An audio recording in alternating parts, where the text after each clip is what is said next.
But Right. you're actually pretty tactful. I think you got some planets in Libra. Okay. Yeah. Can you tell me you and your ex-husband, I never say this, but I'm going to say it to you. You and your ex-husband are Okay. probably going to get back together because Wow. as as I've heard this before. uh, as a boyfriend of mine, just a boyfriend, not a husband. I had a husband and he was fine, but a boyfriend of mine said after he left me for somebody else and then tried to come back, and I'm like, but she was a Playboy playmate. And he's like, you know what? Doesn't matter how hot a girl is, somewhere there's somebody who's sick of her stuff. So, Yeah. she was good. But what he found out about her was she was flashy and pushy. She was also She crazy. was. So, yep, just Yes. bonkers. That Yes. girl is bonkers. So Bunkers. I've heard that before, so I know you're yeah, right. yeah. And you're not. Wow. You're anti-bonkers, which Oh, I am. I'm so yeah, you're very sweet. easygoing. Right. I'm like, I got patience. I've been a school teacher for years, and I'm a patient. Oh, I was So, seeing a lot of um, kids around you. I'm glad you said that. I mean, it's easy to make a prediction now that you've said it, but I was seeing kids around you, and you wow. have kids of your own. Do you have two or three? I have two. Wow. I do have Yeah, two. and I And like then the them. other ones are right. My kids at school because they go through so much with their home life. So I take them in, I do stuff for them. So that's Yeah. amazing. Wow. Teachers are heroes, especially now. I think that teachers Thank and you. NFL quarterbacks should have their salaries switched. NFL quarterbacks, I mean, God Yes. bless them, they should Oh make, my gosh, yes. whatever. And Woo. teachers should make, I don't know, 15 mil a year. That works for me. My mom was a teacher, so mad Oh respect. wow. Yeah. You are also, I don't think you're moving anytime soon, but you're also you are going to get some good news about money. I mean, don't go out and buy Okay. like a mink sports car or anything tomorrow. Uh, Wait until you get the money, but it feels like it's coming from property of some kind. And sometimes Oh. on my show, I tell people to go to their government, like state.gov. So you go to tennessee.gov, G-O-V, and look for unclaimed Okay. funds and type your name in and Okay. your parents' names in. And because I I did sure that. will. Yeah, do that because I did that in New York. I got 16 grand. I mean, A, don't What? tell the IRS, and B, it was 12 years ago. Okay. But I have a feeling something like that, and I never tell people to play the lottery, but I'm going to say on August 8th, I would maybe buy a couple of, buy a couple of Oh tickets. my Don't, God. You you are got that too, right? amazing. It's I put it on my calendar. You're kidding me, I wish I really? could send it. I promise. I'm never into the lottery at all. I put it on my calendar to play the lottery. Oh, Yes, that particular. I didn't say that day. I said that week.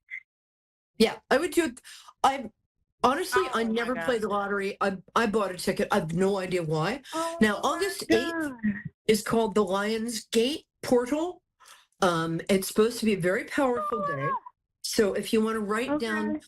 it can't hurt, write down what your desires are, write them down, and then Okay. read them to yourself, then read them out loud and take a couple of deep Okay. breaths and then feel what it'll feel like when that happens.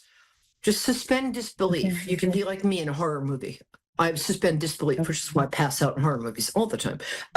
But for you, I would do that like once an hour for a little while. And for the next couple of days, because I don't know, it just feels like a really lucky time for you. It really does. Oh my God.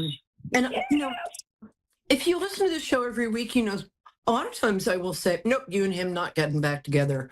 Tell him to I do hear pedal you his. say that, right? Yeah. So if you don't feel it, you won't say it. I know that about you. Thank Yeah. you. Yeah. Well, if ADHD was people, I'd be China. So I don't have the attention span to lie. So the other thing Wow. is, it looks like you've been at your school for a while. You've been teaching for a while now, and I have. Yeah. and you've been paying for stuff out of your own pocket, which is one reason I think the I universe. have. Yeah, no, you are so good to those Yes. kids. You make them feel seen. Yes. You teach them to Oh read my in a way that God. sticks with them. You sometimes will teach them like a little poetry. You are a born teacher. Wow. It's like a smell on people. My mother had it. Thank you. I've met a couple of other people who have, it's like a fragrance. I can always kind of, you're doing what you're supposed to do in this life. Now, what's going to happen is it looks like there's an assistant principal job opening up soon. Maybe not in the next Okay. 3 months, but it looks like in the next 9 months to a year. What I would start doing is logging everything you do. So when it's time for your job review, I you want can, it. yeah. I think you're going to keep Okay. going up the ladder. I know you're thinking about changing schools, and that's up to you. I don't tell people what to do. I just tell people what I see. And I have a tiger butt Well, I behind me to really prove just it. really like what you're saying. I want that assistant principal position, and I Yeah. didn't even tell you that, but I No. want it. Yes, you're supposed to have it. Oh my! So what I'm going to say, keep your nose clean, which you do. I mean, you're there early, you leave late, the kids love you. I'm not seeing a do. problem here. Oh my God! The only thing I wouldn't do, I'm going to give you some advice because I also think you're very Okay. attractive. Thank you. I am trained in remote viewing. I can see people, and you're a big cutie Wow. pie. And Yeah. I hate to say this about my fellow women, but sometimes they get jealous. So I know. I feel it. I do. yeah, and you've hit a lot Yeah. of that because that's not how you think. Yeah. If you see a beautiful woman, you're like, good for you, rock I on, with your compliment. gorgeous. How do you Yeah. know? Yes, Yeah. I always 'Cause, like, compliment. I just feel you. I just really, I feel you, and I just really like This you. is an awesome You're my reading. type. Oh my God! And you don't see jealousy in others because it's not a color you have No. in your soul. It's like, No, I don't. no, it not no. But what I want you to do, and I need you to listen to this, is Okay. my darling girl. I don't want you to talk about your personal life at work. Very little. Okay. Okay, got that? Okay. And what I want you I to do Okay. is in 9 months, when I think you'll have the assistant principal job, or before that, I just want you to contact me on Facebook and let me know how you're doing because I just think you're awesome. Okay. Um, I would and- love to do that. and if you decide to have another kid, my first name Perry, it works for a boy or a girl. I'm just saying. Okay. So, and I love your kid. You've done a beautiful job with your kids. They're Thank good you. people, and they're not going to get into trouble. They're not. They're not interested in doing drugs. They're going to get ahead in the No? world. Congratulations. Thank Nice you work. so much. All right, my love. Thank Let me know how you are. Okay, keep in touch. Perry, Peri, Lyons. I'm on Facebook. Go to my personal page. Let me know. Okay. Okay. I'm about to look Okay. for it now. Okay. All right, baby. All right. See you soon. Oh, we have somebody from Charlottesville, Virginia. That's where my parents met on a blind date. They were both New Yorkers, and they met in a blind date in Charlottesville. And tell me your first name because my producer flashed it so fast that I didn't see it. Hi. Hi, Cynthia. I'm Cynthia. Oh, I love that. That's a really noble ancient name. I mean, you're young, obviously, but that's a really noble name. That's like a name from ancient Greek royalty. Cynthia. That's right. She's the Yeah. Yeah. the Greek goddess of the moon. Yes. Perfect. And you're calling right before the full moon. So, I like you already. Yeah. So I'm getting great people today. I'm so happy about it. So I like to connect people through their birthdays. When is your birthday? It's September the 27th. Oh, I love that. I've got so many good friends with that day.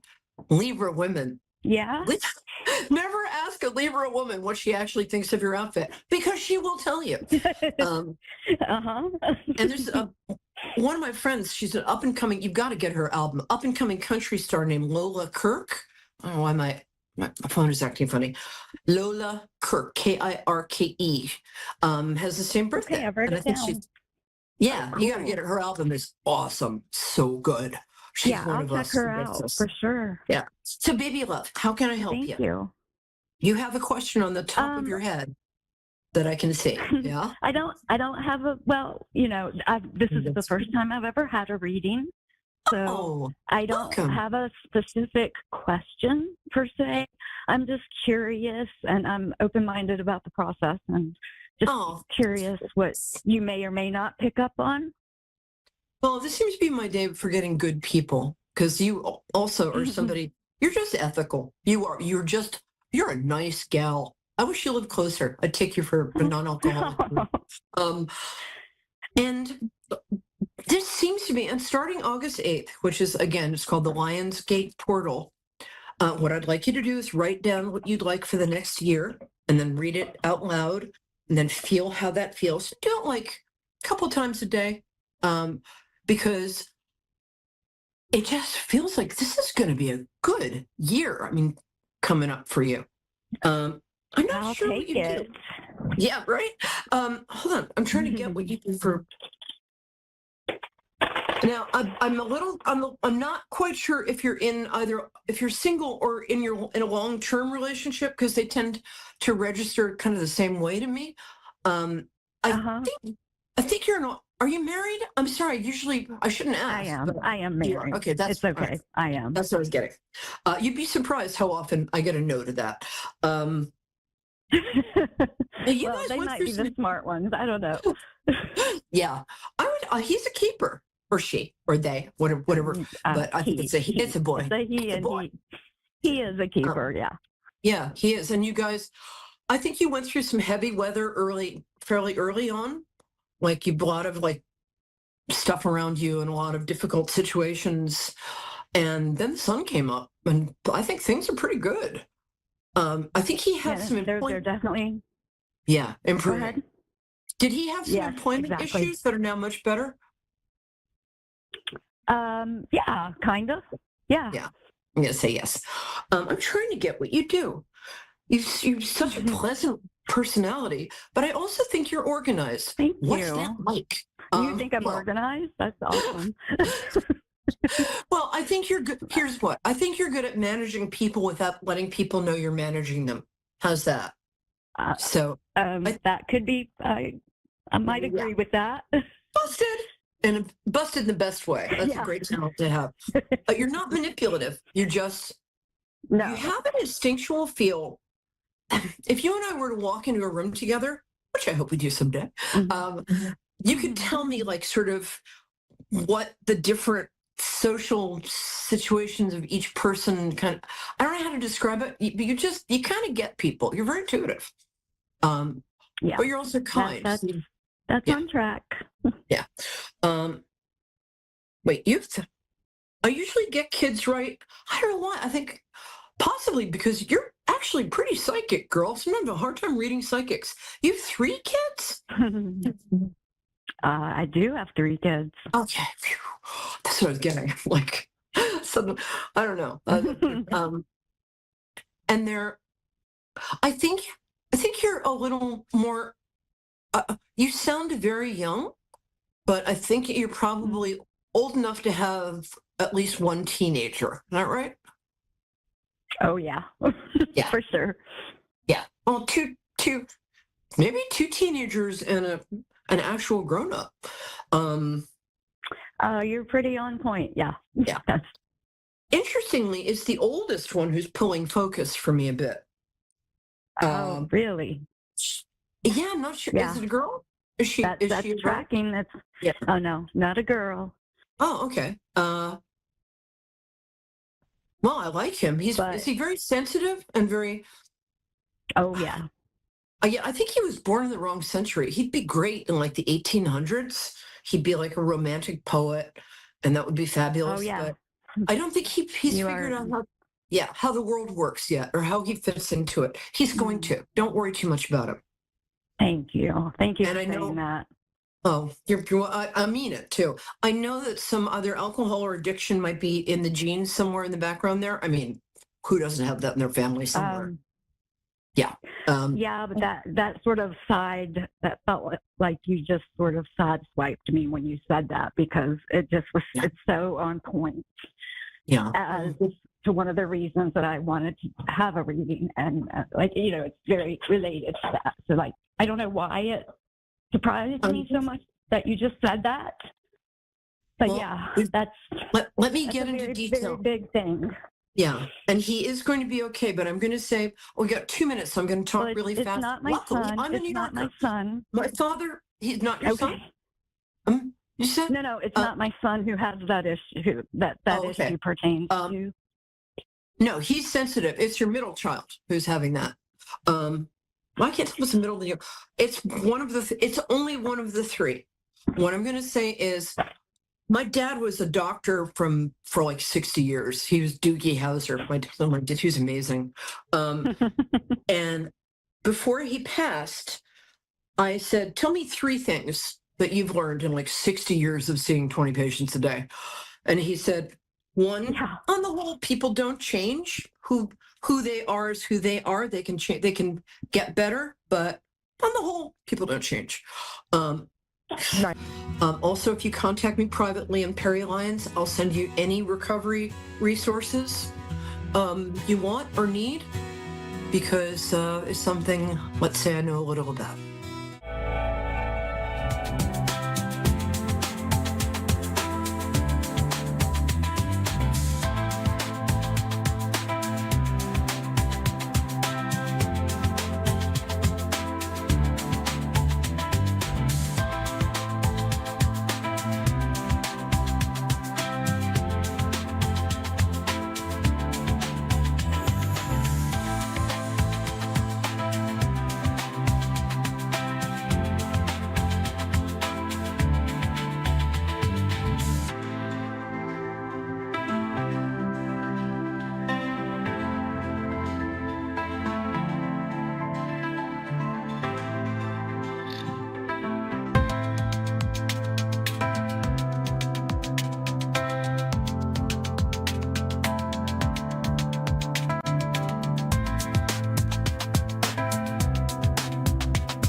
Listening to A1R Psychic Radio, Earth's #1 psychic radio network, and watching Moonstruck TV and Lightning Television.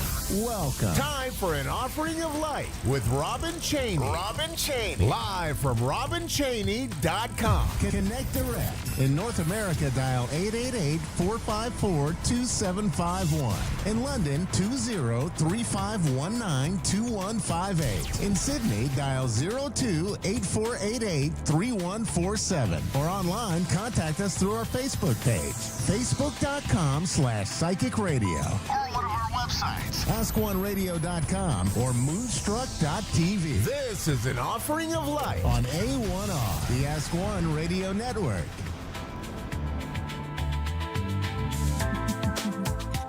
Good evening, everybody. Welcome to an offering of light. My name is Robin. I am a healer, and I am here to help you. And so is my dog. I don't know if you can hear her saying hello, but I'm going to give her a cookie and see if that will pacify her for a couple minutes while I'm here. So I hope everybody's having a great week.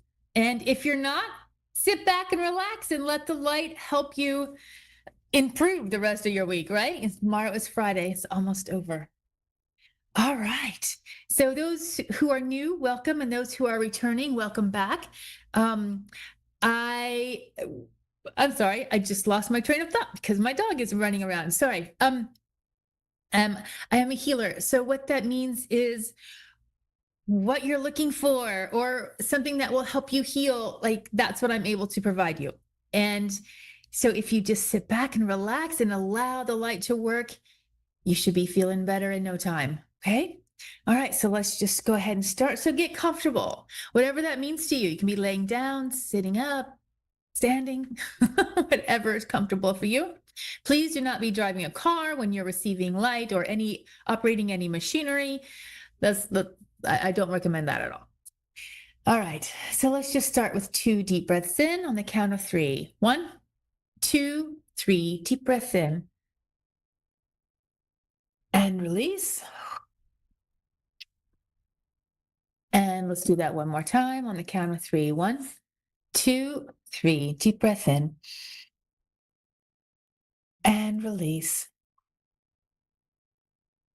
And before I forget, if you enjoy my work and would like to work with me in a group setting where I can interact with you or a one-on-one session, please go to my website. It's RobinChaney.com and look at the offerings I I have, and send me a message if you're interested. Okay, so now we're ready. And I'm just going to start running the light. And we'll see where I get pulled. Now, just because my attention goes in one place or another, it doesn't mean you're not getting any healing. Okay. And actually, it feels like I've had, there are some repeat people, and there is a woman I feel, oh, I think the one with, she had a lot of like edema in her lower legs and ankles. I feel like she can feel her feet better.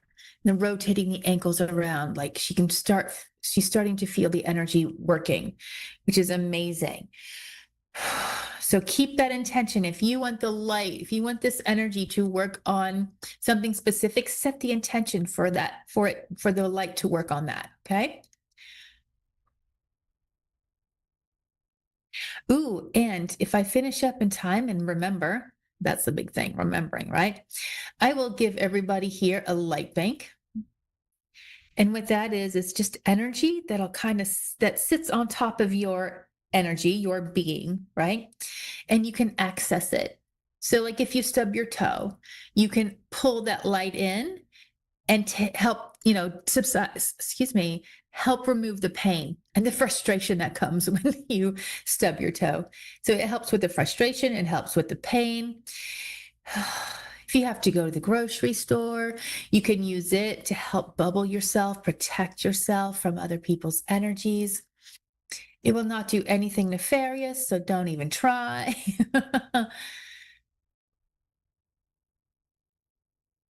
It only works. It works. It'll be part of your free will, but it's not going to go against anybody else's free will. Okay. It'll just look for yours and for good. So there's two limitations on that. And I don't know if you hear my dog. Let's give her another cookie.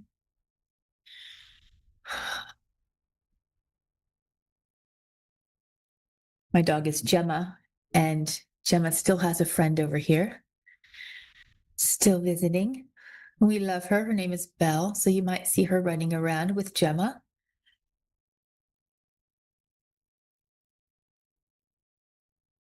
Okay, so I'm being brought to somebody with like right through here, like the sinuses. Wow. Oh, there's Gemma right there. Oh, other side. I'm backwards here. So I'm feeling somebody with sinus pressure like right here. It's also putting pressure like in the temples and the head area.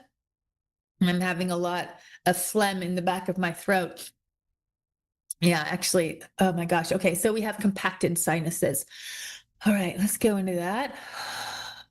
This woman feels like she has dark hair.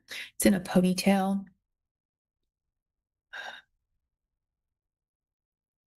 But again, there are a lot of people with a lot of allergies. So, ooh, going into the ears.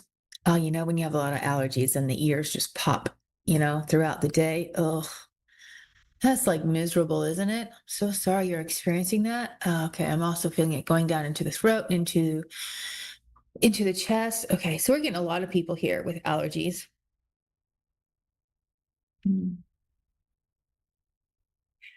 Yeah, I don't know where y'all are, but I am in Florida and it's so hot. Like it's so hot. You wouldn't think there would be any allergies because it's so hot, but a lot of people have them right now.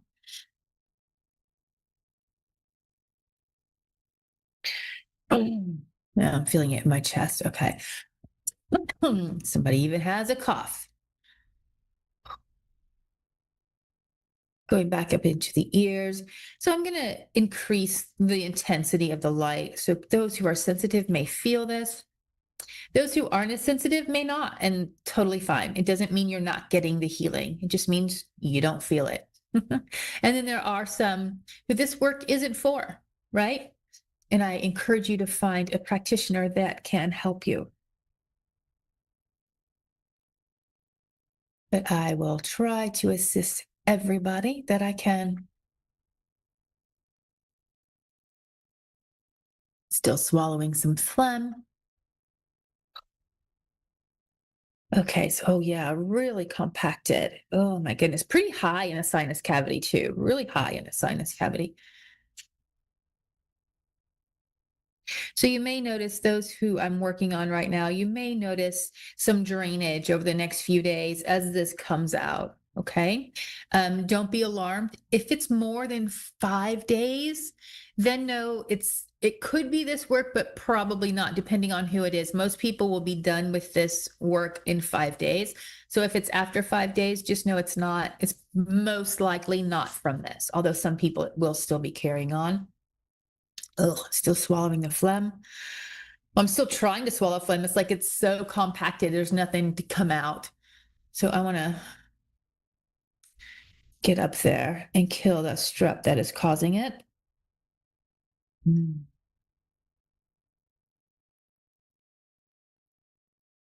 And turning up the intensity. This may trigger a couple headaches as I'm pushing this through. Oh, yeah, in the ears. Eesh. Just as it's getting pushed through, you may feel some discomfort. And then when the dam breaks, so to speak, that pressure will go away. All right, here we go. Wow, all the way up in the head.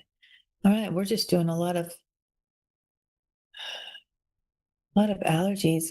I want to get down in the lungs too.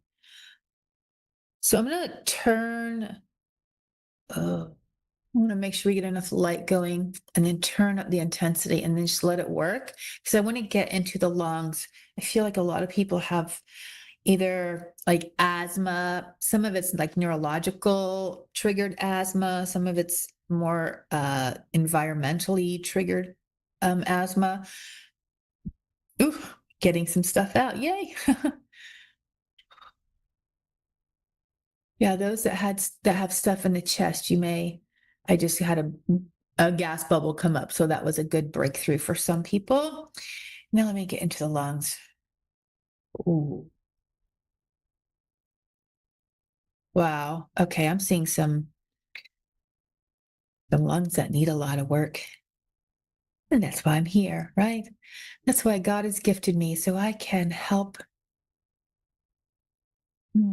help the physical body, help the spiritual body, help the mental and the emotional bodies.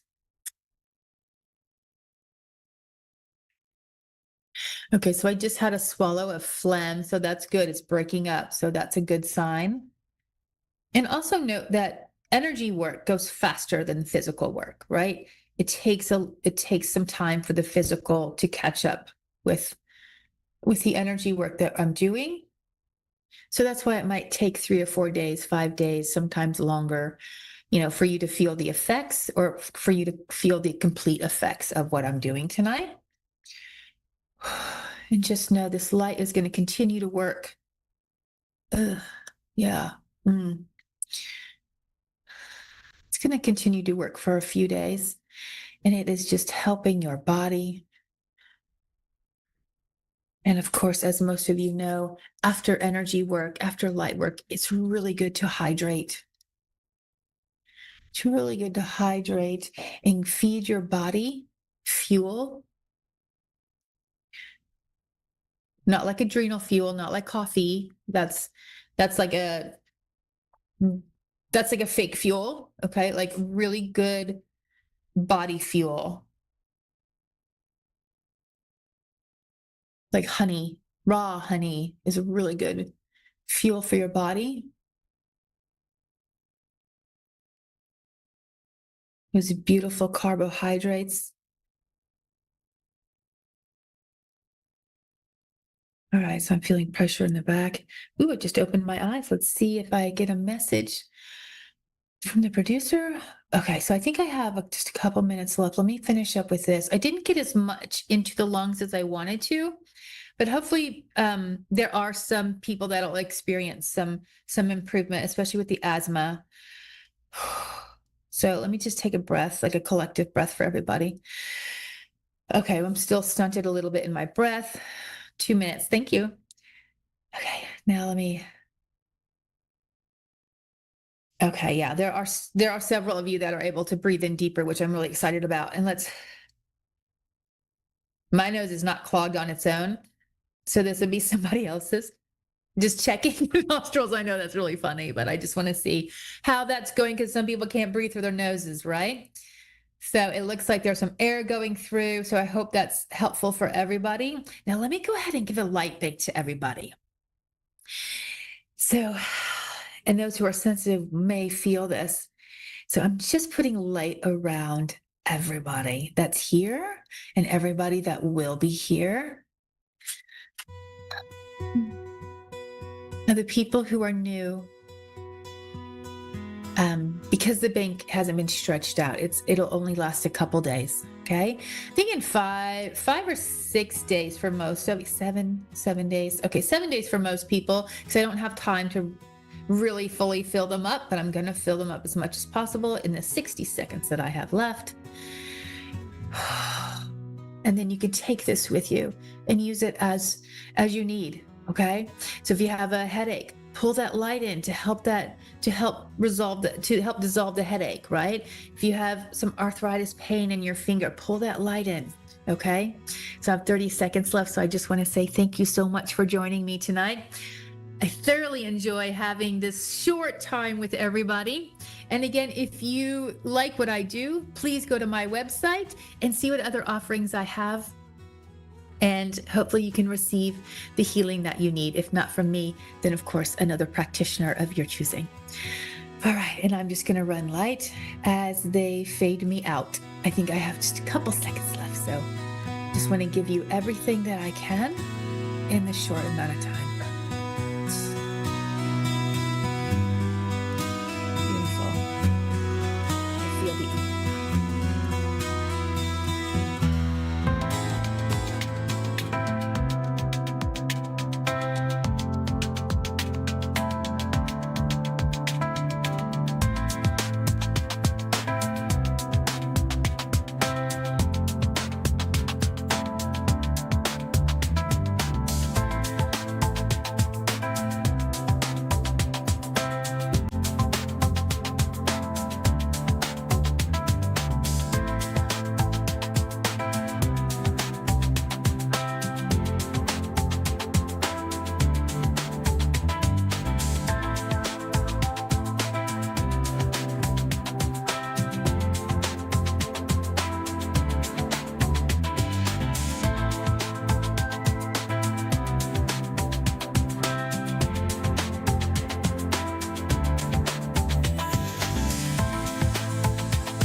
listening to A1R Psychic Radio, Earth's #1 psychic radio network, and watching Moonstruck TV and Lightning Television. Welcome. Time for Zodiac Zone with Melissa Markham. Live from MMAstrovibes.com. Connect direct. In North America, dial 888-454-2751. In London, 20-3519-2158. In Sydney, dial 02-8488-3147. Or online, contact us through our Facebook page, facebook.com/psychic radio. Or one of our websites, askoneradio.com or moonstruck.tv. This is Zodiac Zone on A1R, the Ask One Radio Network. Hi, everyone. Happy Thursday. Just wanted to kind of say a few things to you for this Thursday. We have a full moon on Saturday, and it's in Aquarius. And a lot of people get confused about full moons versus new moons. You know, what does that mean? So a full moon is always about releasing energy. And just wanted to kind of read a couple of things about Aquarius. So this this Saturday, here are some things that you can do to help you with this full moon in Aquarius. Aquarius is a sign of innovation, rebellion, and the higher mind. It's also considered in Western astrology the 11th house. So it's about friends, groups, and some of the things that you could do this, this Saturday is it's a great time to release limiting beliefs around fitting in or being too weird. Also, belonging versus individuality, especially in a group dynamic. A lot of times, a person with, depending on the way the Aquarius is aspected in a chart, could feel that, wow, I either don't belong or I really want to kind of almost be part of this group. So these are some things to think about. Another thing is clarity around, like I said, friendships, group roles, or community alignment. So these are some of the things that you have to ask yourself for this Saturday. And it's really about releasing what is not, when you think about this intuitively, what is not working for you. And really, when I talk about what is your body telling you, I ask my clients, when they ask me things, I say, well, how do you feel? The body focus here could be, it's really important to hydrate. It's really important to ground. And here's something that you can try maybe on Saturday, kind of unplug from your technology. A lot of times we're too connected to technology, and it kind of can create a disconnect in our nervous system, because our nervous system is always like, okay, got to read my email, got to look on Facebook, Instagram, TikTok, what's going on. So maybe take a day to kind of disconnect from all this and see how that feels. And I think ritual ideas are burn old beliefs and journal about where you want more freedom. Like, what is important to you as far as freedom? Freedom from having this thought about yourself in this group. So that's some of the things that I wanted to tell you about the full moon in Aquarius. As you know, we, for almost the last 3 weeks, have had this very draining retrograde in Leo. And I don't know how you guys feel, but I have found that this Mercury retrograde is kicking my behind. It's because it's in Leo. So here are some of the things that I wanted to point out. And remember, we're on the end of this. Thank the universe.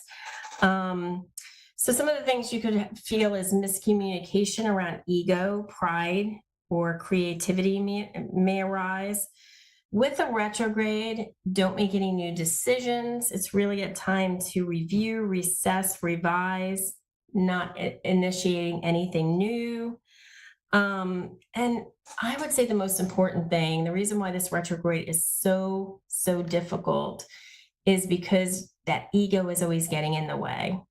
So it's probably blocking things like, what is my heart desire? Or, gosh, I just want to have fun. I want to be childlike, So I think that when, on Monday, when Mercury goes direct, I feel like things are going to be a lot lighter, and just wanted to point that out to you. So wanted to say, I wanted to do a reading. Candace in San Francisco? Yes, I'm here. You there? Hi. Hi, how are you I'm here. tonight? Have you been able Good, to how are relate you? to any of these things that I've been talking about as far as Yes, very much so. Yeah. Yeah, I feel like this retrograde is not too much fun. No, not at all. It's yeah, Not at no. all. We'll be happy when Monday comes, right? It's when it finally Yep. goes direct. Okay. So I am a vibrationary evolutionary astrologer. I'm going to really look at your chart and see, help you get to your highest vibration and kind of, look at it from an evolutionary standpoint. So what is your birthday? Day, month, year? 1/1/81. 1181. Wow. That's cool. What is your time, your birth time? 11 p.m. 11 p.m. And city and state you were born? Reno, Nevada. Reno, Nevada. Okay.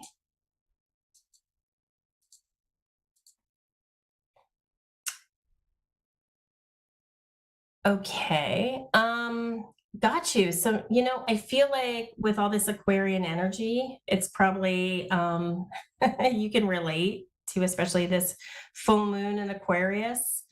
I know you're a Capricorn, but okay. So your south node, it's interesting. Your south node is in Aquarius in the 5th house, and your north node is in Leo in the 11th house. So it's kind of like, think of Aquarius, Leo, like the haves, the have-nots. So it's kind of like one of these things that it's like you like to be in a group or a group setting, you have goals, but you really came here to do something that's very heartfelt within a group. That is where it's like, I think that's where you're going to find your best case scenario of you getting to your highest vibration. So you came here to really speak and teach the group and really get into kind of being the star of the show, if this all makes sense to you. I feel that you didn't have much of a childhood. You have Saturn in the 1st house, where you were kind of almost born this adult. You're a very strong person. You're a very positive person. Your mind is extraordinarily active.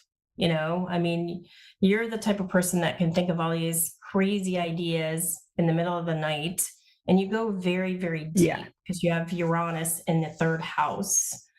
The problem is that you don't like change, and you get stuck. You get stuck because you have Chiron being the wounded healer. Chiron is in the 8th house. So it's like, oh my gosh, even though I'm stuck in this position and I don't like it, I know I'm almost afraid to know what's going to happen next. I want it to change, but I'm afraid to make the move.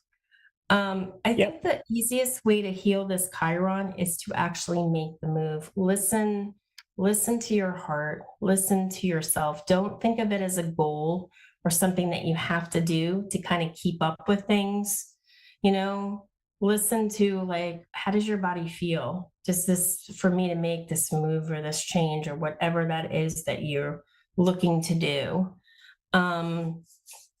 Sometimes I would say too, it's going to be a little bit tough to have Neptune in the 3rd house, because sometimes things seem real when they're not really real, so it's like, why am I thinking this? This is not, so it's always this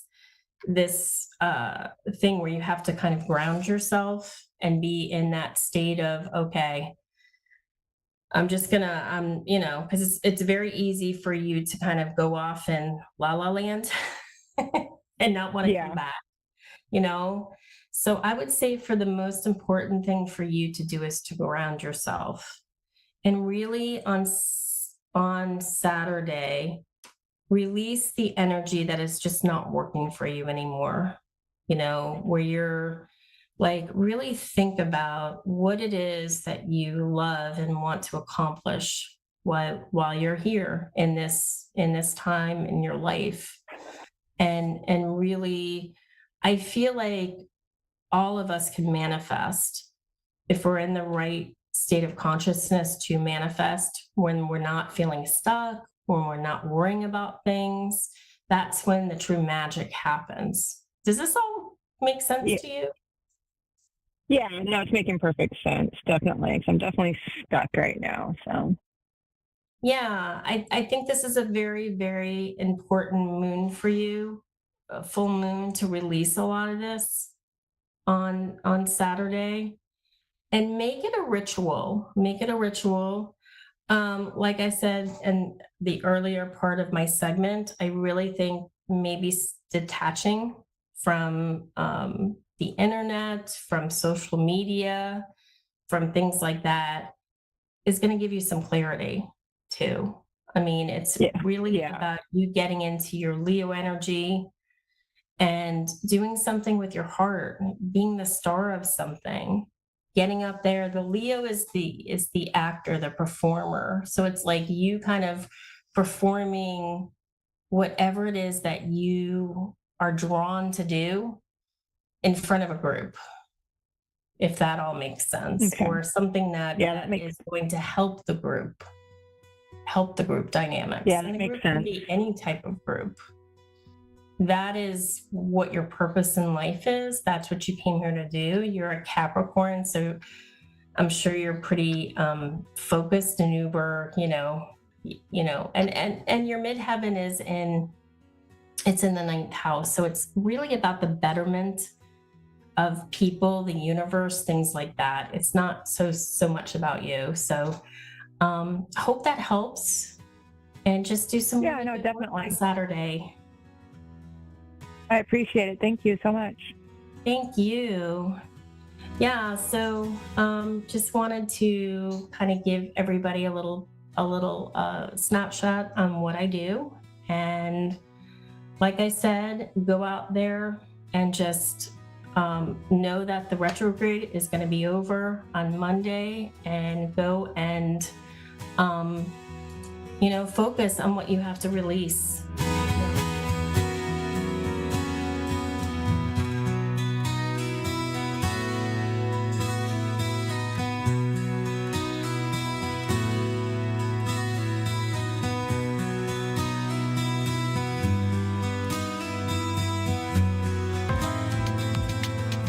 You're listening to A1R Psychic Radio, Earth's #1 psychic radio network, and watching Moonstruck TV and Lightning Television. Welcome. Time for Peace, Love, Tranquility, Healing with Tony Lacey. Live from peacelovetranquilityhealing.my.canva.site/Peace Love Tranquility Healing -home. Connect direct. In North America, dial 888-454-2751. In London, 20-3519-2158. In Sydney, dial 02-8488-3147. Or online, contact us through our Facebook page, facebook.com/psychic radio.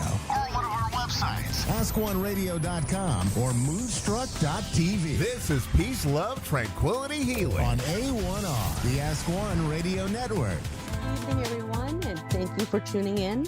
I'm Tony, the Trance Medium. Peace, love, tranquility, healing. You are listening to us from A1R Radio, watching on Moonstruck TV, and I'm sure tons more different platforms that you're all watching from all over the world. Happy Thursday, and I know it's a long weekend for my American friends, being tomorrow is July the 4th. So I hope everybody has a wonderful weekend planned with family, friends, lots of wonderful food, pool time, of course, safe water time. And something came to me today that I thought I should probably address. I know some people, when they hear psychic medium, they think woo-woo, scary, demon, evil, darkness, and that can't be further from the truth. I know for myself, I come from a place of love. I come from a place of light, honesty, genuine, and only those of high vibration are allowed within my field and within myself. I am happy to welcome Amanda calling from Australia. Hi, Amanda. How are you? I'm great. How are you? I'm fine, thank you. What time is it there? It's 10:30 in the morning. Okay, so that's not too bad then. Mm-hmm. I will ask you if you want psychic or mediumship, but I also want to advise that I may have a spirit already present with me that has been patiently waiting since the show started. So I will still leave it up Okay. to you, though. Oh, look. What do you have coming? Is there anything that you can feel that's a little bit stronger around you with me at the moment? With yourself, I do have someone here in spirit, like I said, that came before the show started, and they made me have a difficult time swallowing. So right before we went on air, I could not swallow. Okay. Okay, does that resonate with you so far? Somewhat. Okay. I'm getting a female energy, and it is coming to me from the maternal side. So it would be mother, grandmother, or aunt. And I'm seeing the word iris, but I'm also seeing like a white flower. I'm not a gardener, so you'll have to excuse me. I'm not quite sure what this white flower is. To me, I'm the word hydrangeas coming up, lilies coming up, but there's like a white flower name possibly with attached to this female. Okay. You are very close. My grandmother, her name did begin with it was a name that began with I. It was Ilva. Okay. And every time she comes through, she always comes through with flowers. Okay. What a lovely lady. She has great presence. She is very strong in her will, but soft-spoken. So she, and I'm sitting straighter than I was earlier. So presence and the way she held herself was important to her. Mm-hmm. And it still is. She says, I'm still doing my hair. She's showing me these absolutely stunning, beautiful, bright blue eyes. Mm-hmm. Oh my goodness. This color of blue is not your typical blue eye that you would see on people. It's stunning. It's captivating is the word that I'm being pushed to use. She has quite the magnetic personality. Everybody would just stop and listen to whatever she was saying. She could be just reading out a recipe and people would be hanging on her every word. Does that sound like her personality? It is, yeah. It is. She Okay. was definitely the wise one. Yes, she's she's smiling at me very humbly, but also knowing that she had a lot to offer. She wasn't always given the opportunity to speak everything that she wanted to. And I'm feeling that towards the end, she kept a lot to herself. She didn't want to burden her family, especially. And there were a couple of female friends that were so close to her that she would call them like her sisters, but they were not blood related. I have to take a drink. You'll have to excuse me. She's making my mouth really super dry right now. Okay. Yeah, that's odd. She never had any difficulty swallowing with her health. Yeah. Not sure. It could be that she's the strong personality, and this other person with the swallowing is I'm actually feeling more of a male energy when it comes to the swallowing on the paternal Yes, that side. makes sense. Okay. Okay. So that would be that grandfather or great grandfather on your father's side. Oh, I never met any of my grandfathers. Lovely man, lovely energy, very gentlemanly, very put together, quiet. And he would always let Sounds others like my do the fiance. talking for him. He was My more fiance of an passed 2 years ago. observer. I'm so sorry. I'm so sorry I cut you off there, Amanda. Yeah, that's okay. No, it's fine. It's fine. What were you saying? My fiance, he passed 2 years ago. I'm so sorry for your loss. It was lungs. It was breathing. Yeah.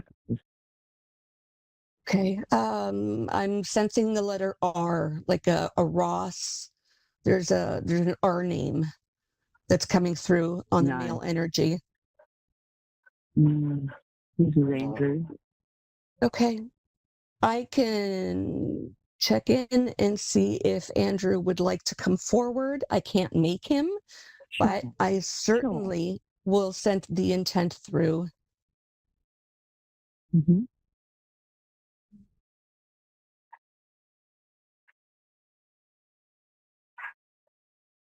I'm getting the words, my sweet, loving Lily.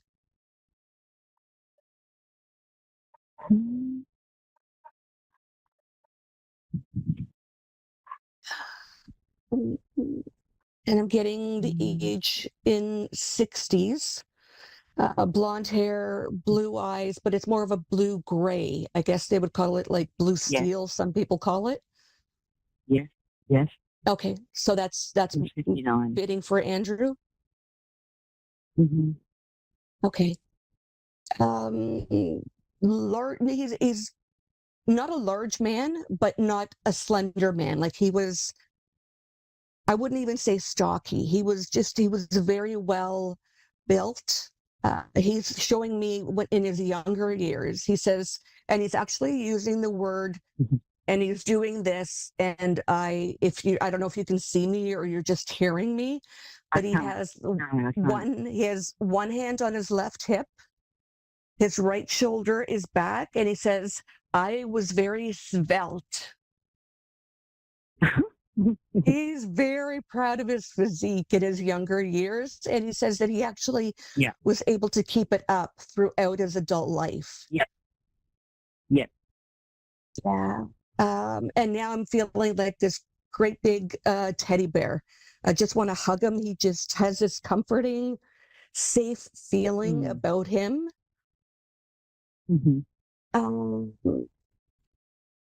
Holding hands, I feel like he was on your left side whenever you would hold hands. Because that's where I'm holding hands on my left.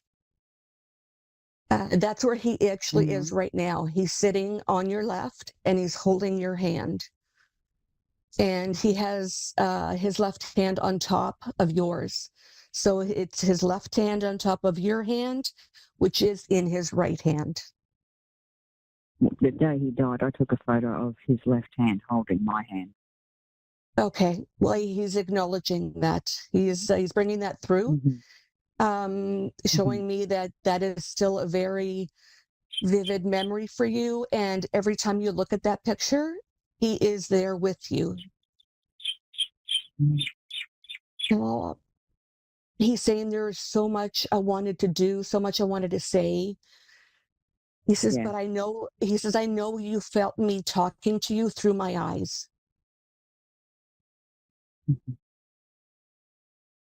I love you for everything that you did for me. And he says, and my children. And I'm seeing a male and a female, possibly a son or a daughter, sorry. And I feel like you were a stepmother as well.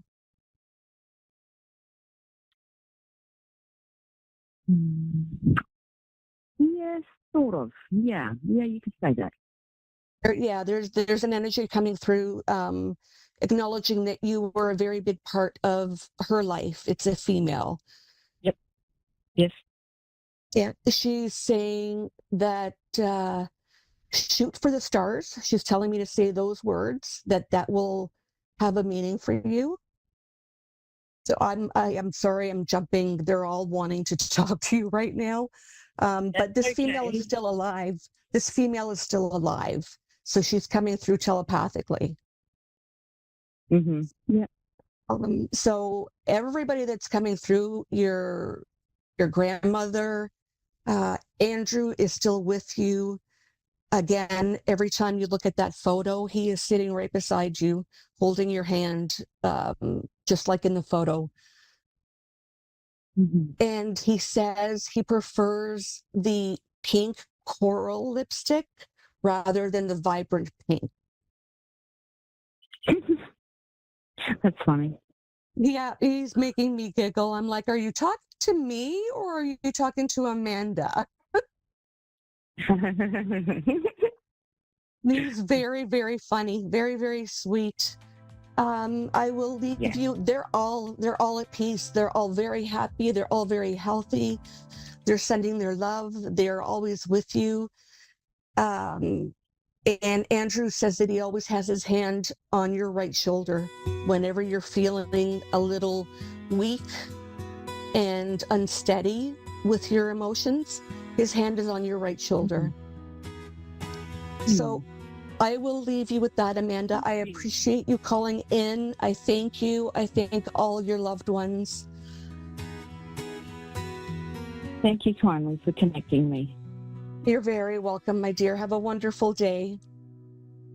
And thank you. Thank you. Thank you, everyone, for tuning in to A1R Radio, Moonstruck TV. I'm Tony. Peace, love, tranquility, healing. I wish you all a blessed weekend.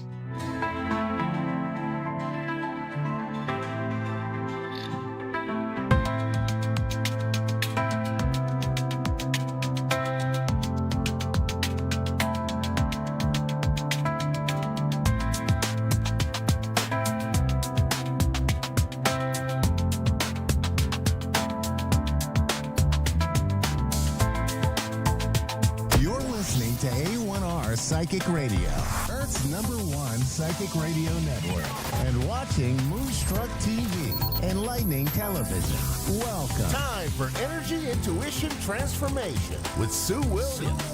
Live from holistic-health.au. Connect direct. In North America, dial 888-454-2751. In London, 20-3519-2158. In Sydney, dial 02-8488-3147. Or online, contact us through our Facebook page, facebook.com/psychic radio. Or one of our websites, askoneradio.com or moonstruck.tv. This is Energy Intuition Transformation On A1R, the Ask One Radio Network. Welcome, beautiful souls. I'm Sue Williams, and this is another episode of Energy Intuition Transformation on Moonstruck TV and A1R Psychic Radio. So thank you for joining me today. Can you believe we're already in August? Oh my goodness. Whether you're in the Northern Hemisphere heading into the harvest season or in the Southern Hemisphere where the first signs of new life are stirring, August is a powerful energetic threshold, a soul reset, a time to check in with your inner season and to see how it aligns with the one that nature is offering all of us. So we're going to explore that idea today. We'll also draw an oracle card together, and a little later, I'll guide you through a calming meditation to help you feel into what your soul is needing most right now. But first, let's tune in to this turning point, this time of the year that's not quite one thing or another. August carries a unique kind of energy. It's not quite the beginning of something, but not the end either. It's more like a point that is giving us subtle suggestions that things are gradually changing. And it's in these in-between spaces that we're offered an opportunity to pause, reflect, and reset. Now, for those of you in the Northern Hemisphere, the light is beginning to wane. The energy of summer is slowly giving way to autumn. It's a time of gathering what you've planted, both literally and spiritually. You might feel called to complete things, harvest your efforts, or prepare for a gentle winding down. But here in the Southern Hemisphere, because I'm in Australia, August brings something different.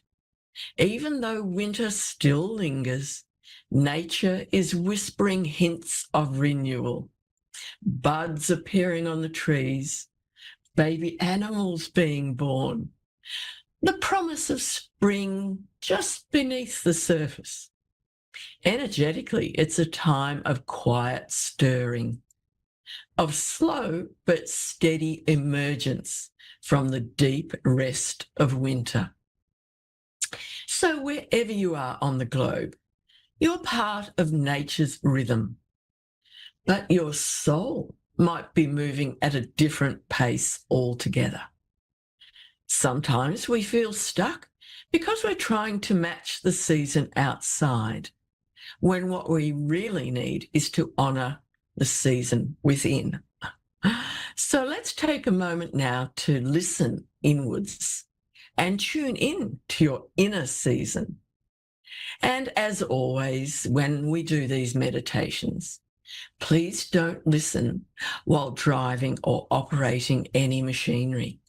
And if you need full concentration at this time, please listen with your eyes open and return to experience this meditation with the replay.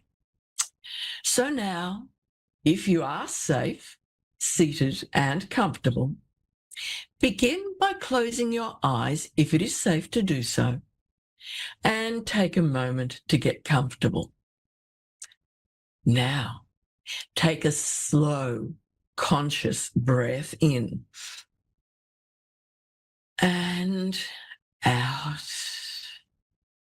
And now, picture yourself standing in a peaceful landscape. There's no one else around, just you and the natural world. Look around you. What do you see? Is it spring, full of blossoms and new beginnings? Is it summer, radiant, alive and full of movement? Is it autumn, a time of release, of harvesting and letting go? Or is it winter, still, silent, deep and nourishing? There's no right or wrong here. Just notice what your inner world is showing you. Take a few more breaths in this space and let your soul speak. You might even place your hand on your heart and ask, what season am I truly in? Allow an image, a word, or even just a feeling to rise. You are being guided. And when you're ready, just gently begin to return. Wiggle your fingers, roll your shoulders, and if you've had them closed, open your eyes. Now remember this inner season that you have just been in touch with. It can guide the choices that you will make in the coming days. And now, let's look at the oracle card that I have drawn to support this process of change. This week, I'm using the Mystic Forest Oracle deck. And the actual card that I've drawn is a new chapter. And the key message of this card is, when things seem to be falling apart, Be aware that things may be coming together in new ways that suit the next phase of your life even better. How perfect for that is this first week of August. This card gently reminds us that sometimes endings don't look like neat conclusions. They can feel like unravelings, confusion, or unexpected change. But beneath that surface, a new story is preparing to unfold. Just like the seasons shift from harvest to hibernation, or from deep rest into springtime stirrings, your soul might be quietly transitioning from one chapter of life into the next. It might not feel tied up like a bow yet, and that's okay. The invitation here is to trust the space between. The unknown is not empty, it's sacred. It's the soil where the next version of you is being planted. And this card asks, what are you ready to let go of? What old storyline no longer fits who you are becoming? And are you willing to welcome the next chapter, even if you can't see all the pages yet? Because your soul knows. And the universe is rearranging things for your highest good, even if it doesn't look like it just quite yet. So stay open, stay curious. You are not ending, you are evolving. And here's something to consider as we move through August. What would it look like to live in harmony with your season rather than forcing yourself to match someone else's? Maybe your friends are full of energy right now, charging forward, but you are being called to rest. Or maybe the world around you is quiet and slow, and yet something deep inside you is bursting with momentum and purpose. Trust your season. That's your soul wisdom speaking. And when you honor it, life begins to align in beautiful, synchronistic ways. So something else I'd like to speak to you about is if you would like to contact me for a personal reading. I have a number of different types of readings, one to suit everyone. And of course, I can do readings for you and your blessed animal. And when you want to contact me and find out exactly how I can help you, you can go to my main website, holistic-health.au, where everything, all my different websites are listed. And you can go to each of them and see which one would suit you. One that so many people really do love is Spirit Talk Journeys. This is where I listen to a recording of me and you speaking. Then I reverse or turn around and listen backwards to that particular piece of audio that we have recorded together. And the amazing thing is that your spirit speaks through this backward recording. The information that your spirit puts forward is just absolutely amazing. Things that perhaps you didn't even realize.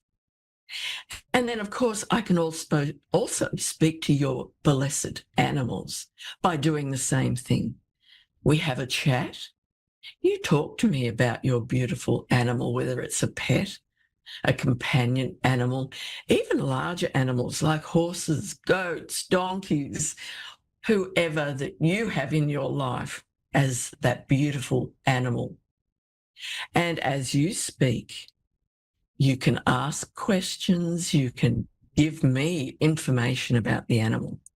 When I listen to the backward audio, That's when the messages from the blessed animal come through. Absolutely amazing. And connecting with not only your heart, but your animal's heart as well. So for those specific readings, go to Spirit Talk, all one word, .au. You can connect with me and I can give you a 15-minute chat and just a sample of how this amazing modality works. And as we come to the end of this show today, I invite you to take this phrase with you. As we were saying before, we need to live our own season. So this affirmation is, I trust my season. I honour my pace. And as I do that, I reset my soul. And this is your moment. Not to do more, but to align more, to release what isn't yours to carry, to welcome what is ready to emerge. And if this message speaks to you and you'd like to go deeper, please book a reading with me. Go to one of my websites. Check out the main one, holistic-health.au, for links to all the others. So let August be your reset, not based on pressure, but on presence. Not based on time, but on truth. Not based on expectations, but on energy. So thanks for being with me. Have a blessed week.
To A1R Psychic Radio, Earth's #1 psychic radio network, and watching Moonstruck TV, Enlightening Television. Welcome. Time for the Psychic Psych with Jax Potter. Jax Potter. Live from the psychicpsych.com.au. Connect direct. In North America, dial 888-454-2751. In London, 20-3519-2158. In Sydney, dial 02-8488-3147. Or online, contact us through our Facebook page, facebook.com/psychic radio. Or one of our websites, askoneradio.com or moonstruck.tv. This is the Psychic Psych on A1R, the Ask One Radio Network. Welcome everyone, I'm Jax Potter, I am the Psychic Psych and I'm coming to you from Brisbane, Australia. Today we're going to do a little card pull, we might do a guided visualization, I'll see what I'm feeling into, I might do a collective message, and I'm also going to take some callers, answer your questions, let's talk about whatever you want to talk about. So I am a trauma therapist and a psychic medium. I combine both in my practice and I see clients all over the world and we talk through your spirit team. We talk through things with ancestors. We work with your higher self. I help you clear out subconscious blocks, all of those kind of things. So it's really my purpose here is to help you connect in with your team, Connect in with your own soul knowing, the things that you love, the things that you know about yourself but have been a little bit burdened by in the human realm, in this earth realm. And I help you uncover that so you can tap fully into your potential, into your purpose, and be living your favorite life. And I just do it in the way that feels good to me. I work with your team and we roll from there. So let's do a little card pull to start. I'm a little croaky today. I've been a little bit sick, so I apologize that I'm croaky. But let's go. Let's do a card pull, see what the collective message is. I can definitely feel some energy. I'm going to talk to people today about things that have been burdening you for a little bit and you're ready to release. So I'm excited to talk to callers who have kind of been sitting with things, whether it's as I'm talking, I'm feeling it's a bit of guilt and shame sitting there. And let's move through that so that you can step into your sovereign power, so that you can feel more embodied and more like yourself. Okay, higher perspective. I had a feeling this is going to come through. Higher perspective. Oh, what I'm being shown from the collective, from the spirit realm for the collective, is connecting in more with your own intuition, your own soul knowing, rather than listening to the voices of your parents, listening to the voices of ex-lovers, listening to everyone else's idea of what you should be doing with your life. And this is where the guilt and shame bit that I was talking about comes in, because there's a lot of burden from external sources telling you that you can't do it, you shouldn't do it. Is this really what you want to do? And you're sure of what you want. There's a big part of you that's really certain with what you want, but you don't know how to move forward because you're listening to other people's voices. So this message is about quietening down all of the external noise and tapping into what you already know. Okay, beautiful. We might do another card pull a little later, but for now I'm going to take a caller. We've got, I think it's Carrie from Tampa, Florida. Hi, my love. Are you ready to talk? Yes, I am. Hi, honey. Do you have particular questions or topics that you want to talk about today? I'm just going through a tremendous amount of change right now, and I would just appreciate any kind of message from spiritual world. You've been going through changes for a little bit, and it feels like they're showing me sort of things have come in and then it's almost kind of not progressed to where you want. And then you're like, okay, there must be more change. So what they're showing me is you are always really open to things shifting, because you're very aware that when things get moved out of your life, it's for your highest and greatest good. But you're at the point now where you're a little fatigued and a little tired of the process of change. Mm-hmm. Yeah. Okay. Before I go into the specifics, what your team want to talk about, and this is really beautiful, of what do you do to take care of your energy? Because the fatigue is heavy at the moment. And you need to do an energy check first before we can even talk about what's going on for you, just so that whenever there is change that comes up in your life, what are your strategies? What works for you? What works for you to help ground? So what I'm being shown a tree, which is grounding back into your energy. What helps you ground back into your energy? Going to the beach, walking around barefoot in my yard, and Perfect. taking a nap. Okay. For you, I'm hearing it's words. So reading and writing. Do you do much writing? Yeah, I do. Yeah. You know that one of your gifts, you've got some psychic gifts. You know that one of your gifts is automatic writing. Do you know this? Yeah.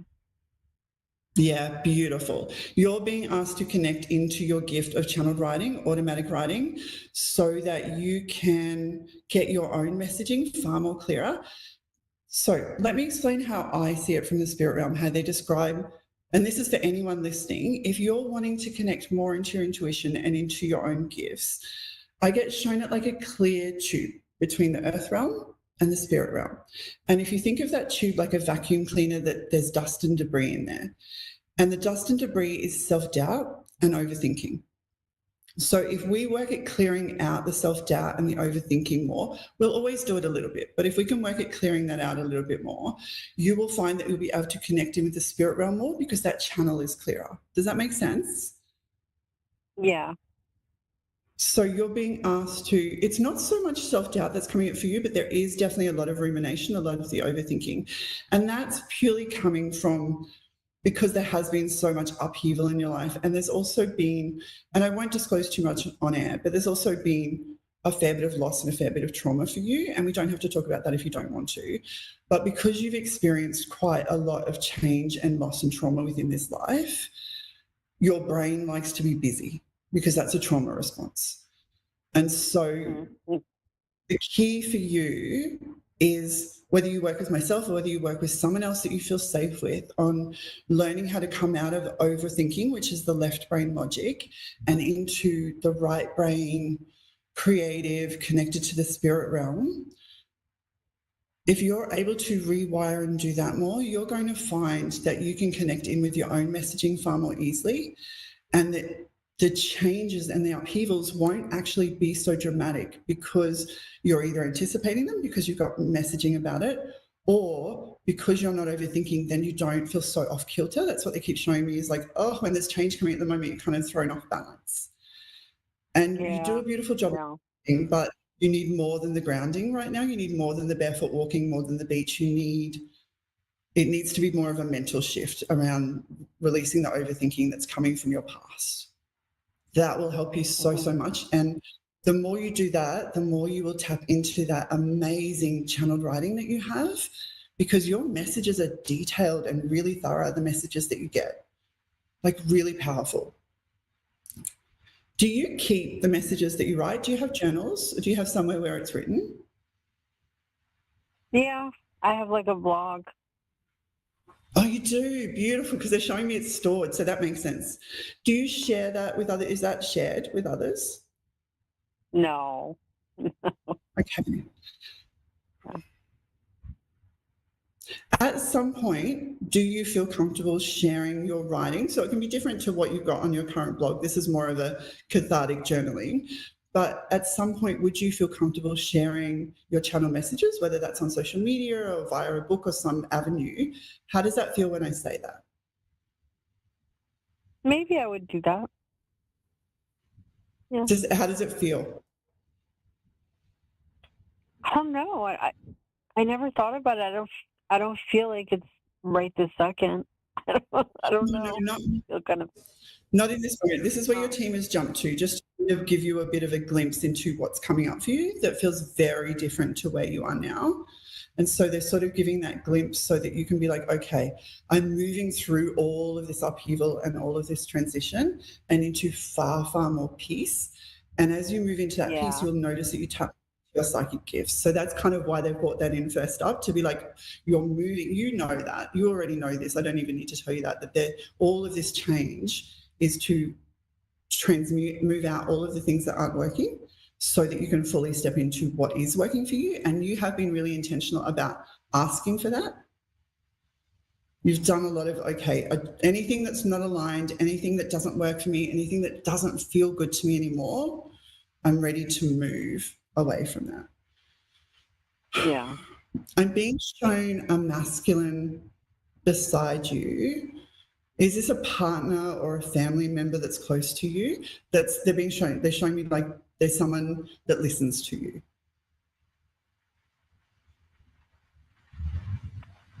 Maybe my father. He passed away. What's his name? David.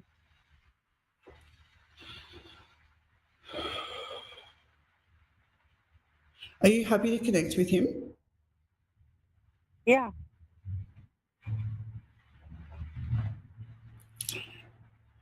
So your guides and he are talking about self-forgiveness, my love. As I'm saying this, it's come up really heavy for you. In order for you to move through this period of change more easily and step into your psychic gifts and have the peace that you're craving, which is coming. By the end of this year, it feels completely different. self-forgiveness. Even as I'm talking, my throat chakra has gotten a bit blocked there. It hasn't always been easy for you to forgive yourself for things, and they're showing me a much younger version of you.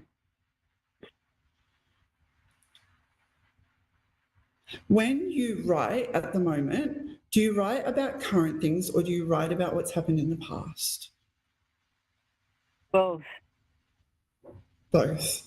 When you write about what's happened in your history, in your past, what is the sensation in your body? This is going to feel like a strange question, but it'll make sense. What do you notice in your physical self? I'm not sure. I really don't know. Okay, so you're being asked to pay attention to that, what you notice within your physical body when you are speaking about the past or when you're writing about the past or processing the past, because that will give you clues as to where that energy is still being stored. Do you know much about chakras? Yes. Beautiful. So that's why they want you to pay attention. And I literally mean the physical body, as in if you're writing or thinking about the past and you notice your stomach's hurting, or if you notice that, you know, your third eye is starting to just feel really heavy and tight, pay attention to where it's being held. And they're suggesting some guided chakra meditations for the particular areas where you're feeling it in your body. Because you're so gifted, because you've got your own gifts, working with the energy and working with the chakras and working to tap into your own gifts and your channeled writing is going to help you with self-forgiveness, and it's going to help you release things from the past that you're still a little bit attached to and help you clear this way so you can move into the next chapter. You're very ready for it on the conscious level. Like your human self is like, come on, I'm ready to move. I'm done. But when we've been through some really intense experiences and some heavy things, it can be hard for our subconscious self to truly let go and to let ourselves step into peace, joy, abundance, all of the beautiful stuff, because they're saying for me it's not familiar for you. And when there has been times where it's been peaceful or joyful or easy, it hasn't lasted. So yeah, you can feel hesitant about that. It's sort of like, oh, I'm really looking forward to it. I'm intentionally bringing that into my life, but there's this subconscious fear that it won't last. And that can be cleared out through chakra work and through self-forgiveness. Okay. Okay, hold on. They're showing me some things in visions.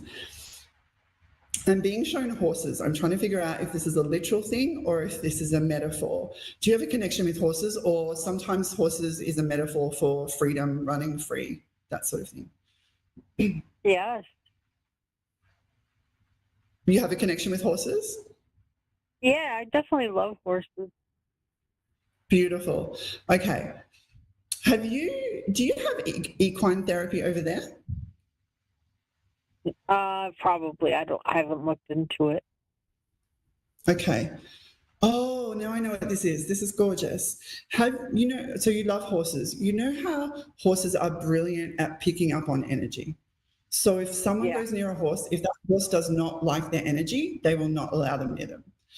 But there can be a completely different person come up to that same horse, and the horse is really receptive to being touched and loved on.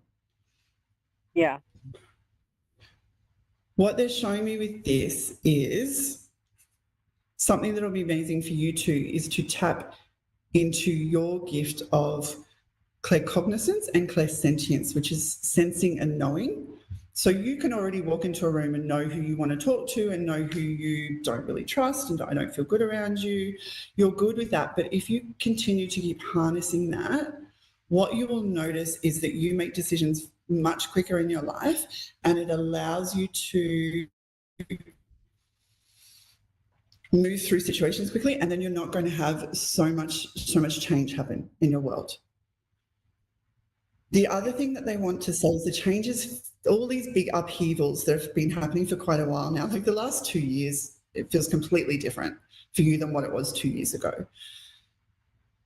That's wrapping up within the next 3 months. Within the next 3 months, the big changes are settling down, particularly as you focus more on yourself and more on self-forgiveness and more on connecting in with your own psychic and spiritual gifts. They will settle down. Then you can start stepping into that new path. You're also being asked to, I'm here, receive money where it's earned. Don't say no to money. Don't minimize your worth in any way. Receive money where it's earned, because there's going to be some new opportunities come up next year. And they are meant for you. No humility with that, no trying to negotiate your worth, none of that. Sorry, what did you say? No, I said that sounds wonderful. Oh, it's beautiful. Next year's very, very different. But this, in order for you to step into this fully, it is going to require a little bit of your own sort of, you're beautiful at doing your own healing work anyhow, but just a little bit more of self-forgiveness and more of the chakra work, that energy work will help you so, so much. Okay, I'll do that. My pleasure. Have a beautiful day. Thank you so much. My pleasure. All right, my love, we've got Alma from Pennsylvania. Welcome. Yes. Thank you. Hi. My pleasure. Do you have Hello. questions, my love? No questions? I have a question about a move. I want to move out of state to get away from my adult children. That's been going on for a while, that feeling. Yeah. Yeah. Okay. Is it feasible? Is it feasible financially at the moment? And you don't have to go into too much detail there, but just in this moment, is it feasible financially? No. No. Okay. But mentally, you're there. Past there. Okay. Mentally, you're there. They're showing me not just a move, but a very dramatic change in environment as well. So I'm in Australia. I don't know Pennsylvania well, but what is sort of the stark contrast to the environment that you live in at the moment? What would be something completely different to that? Well, I live in Pennsylvania. Sometimes we get really bad snow. We get snow. Okay, it's so cold. it's really the cold. Winters are cold and long and dark, and it just feels very not that the place where you're living feels oppressive, but it feels very heavy on your energy, and you are going to move. The reason I'm pausing is because I'm waiting to see if there's timeframes. They're not giving me timeframes, which is fine. It doesn't mean that it's not happening. Sometimes they just don't give timeframes because things can change very quickly. So you might not be in the position to do it yet, but that could change in 3 months' time. So that's the only reason they're not giving me timeframes. What they are saying is that it is happening, but it feels the environment is completely different. The reason I feel a bit breathless as I'm saying it, because it's going to feel so, so different for you in a beautiful way, but there is going to be a bit of an adjustment period just because it is so different. This doesn't mean that it's not great, because once you are settled in and adjusted,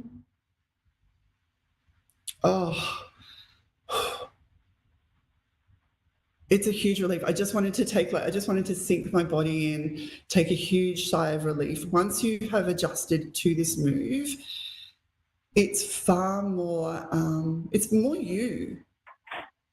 It's more you. What are the things that you love to do? You are a creative and you need to be keeping busy. You need to keep your creative self busy. So what are the things that you do to keep your creative self busy? I don't. No, I don't. My time is all occupied with my kids and my grandkids, and I'm watching my grandkids 5 days a week, and I'm just. This is what you're feeling. A rock in a hard place. What it feels like, and you're feeling a bit constricted is the word that I keep feeling. Like, just where's me? Where's the time for me? Where's my creative energy going? You're living for everyone else at the moment. And I understand that's the current It's been that way for situation. the past 4 years, 5 years. That's why I said not a recent thing. It's been a long time. It's beautiful that you're doing that, and it's beautiful that you've done that, but it does need to shift. It really does. I don't think it's going to happen until I move. No, but you are moving. So that's the beautiful part of that. And when you move, this is why I said to you, it'll be an adjustment. But once you are settled in, no wonder it feels so completely different, because at the moment you are living in an environment that gets very cold. You are catering to everyone else's needs. It feels quite stifling. And when you move, there's so much more freedom and so much more capacity. The way your team is saying it is more capacity for pleasure in the things that you've forgotten. So if you take yourself back decades, give me one thing that motivated you, that felt inspiring, because they're showing me like all these ideas that you had that felt really beautiful to you, whether it was a hobby or a creative outlet or writing a book or whatever it is. What was it that felt really inspiring and exciting to you?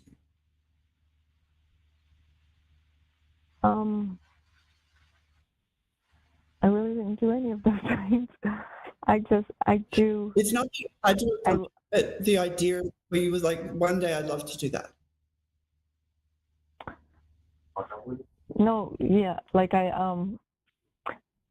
would walk, 6, 8, 10 miles, a couple of days a week, and I'd be in parks, and I'd be in nature, and I'd go to the river, and I did rituals, and I did witchy stuff, you want to call it witchy stuff, and that's where I was most comfortable.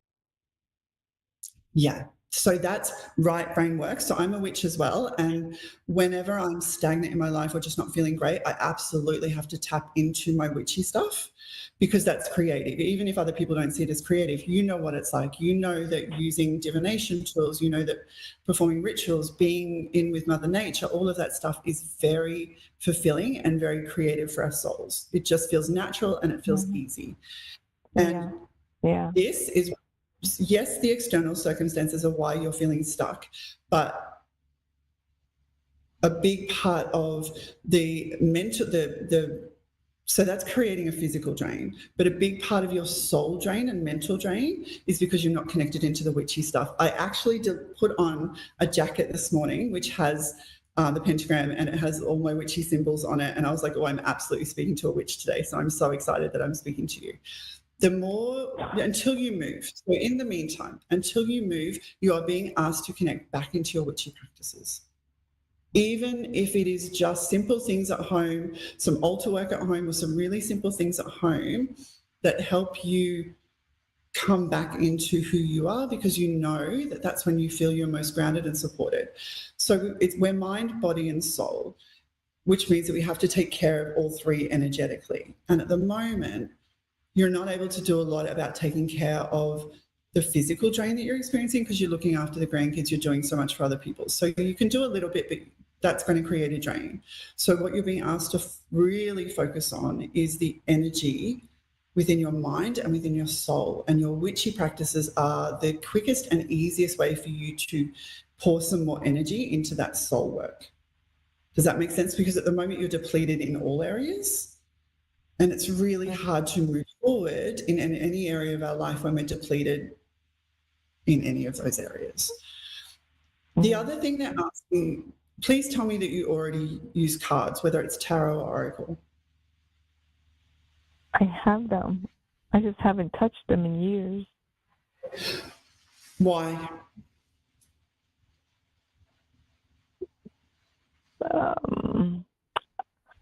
Time, a very big loss some years ago, a very, very huge loss in my life. Huge. Yeah, which also at the time brought up a whole heap of other stuff as well with it. So often when we go through a big loss, and this is the case for you, it's brought up a whole heap of self-doubt for you and questioning. There's been, the way they're showing it for you is you question yourself so often And when you are in your witchy practices and when you are reading tarot and reading cards, that self-doubt and questioning yourself is nowhere near as strong. This is why you need to connect back into those practices, even if it's just for 2 minutes at a time. I'm not saying you have to spend hours every day doing that. Even if you've only got a couple of minutes here and there, it is going to support you so, so much. The other thing that they're saying is that you need more electrolytes. You're a little bit dehydrated. This is because of all of that energy coming out. So you absolutely just go and grab some electrolytes. Water's not going to be enough, so you need some electrolytes as well. But you also are being asked to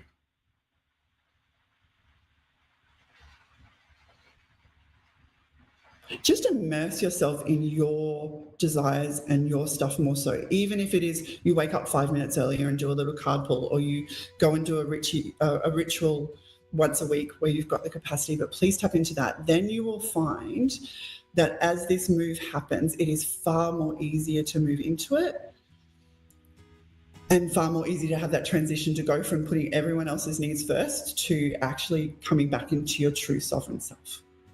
All right, my love, thank you so, so much. You've got this. I'm excited for this move because it's so different for you. Yes, I thank you so much. My absolute pleasure. My pleasure. Oh, thank you, everyone. This has been so incredibly, incredibly fun. You can work with me worldwide if that feels good to you. I'm the Psychic Psych on all socials. It's been amazing. I'm going to do one quick little card pull before we go, and then I'm going to wrap it up, and I will see you again next week. Oh, we have versatility. Adapt, allow yourself to pivot, and trust in yourself as changes happen in your life. I'm so grateful. I'm so excited. Have a beautiful day. Thank you, everyone, for all of your time and for your trust.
To A1R Psychic Radio, Earth's #1 psychic radio network, and watching Moonstruck TV and Lightning Television.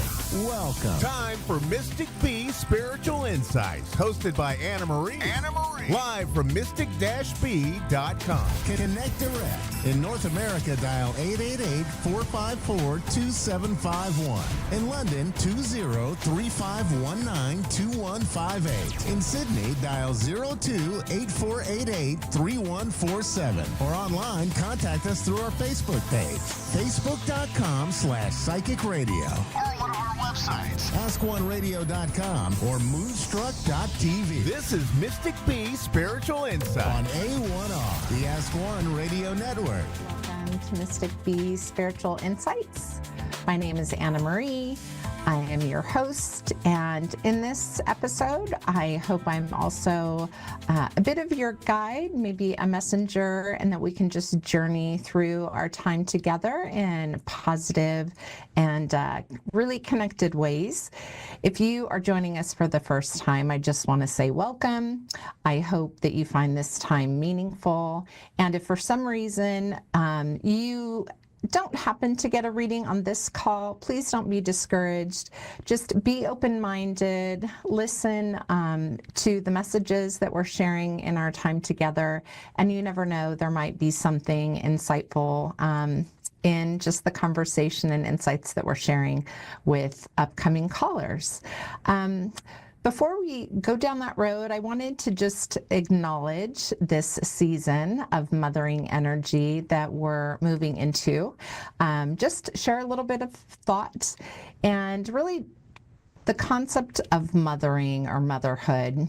This really isn't an idea of motherhood, but it's really the essence of nurturing and protecting, providing someone or something with unconditional love. And it shows up in lots of different ways. It's not about gender. It's really about the divine feminine. So it's not tied to biology either, but this is really just an energetic force, and it works through people, in spirit, in nature, and even through ourselves.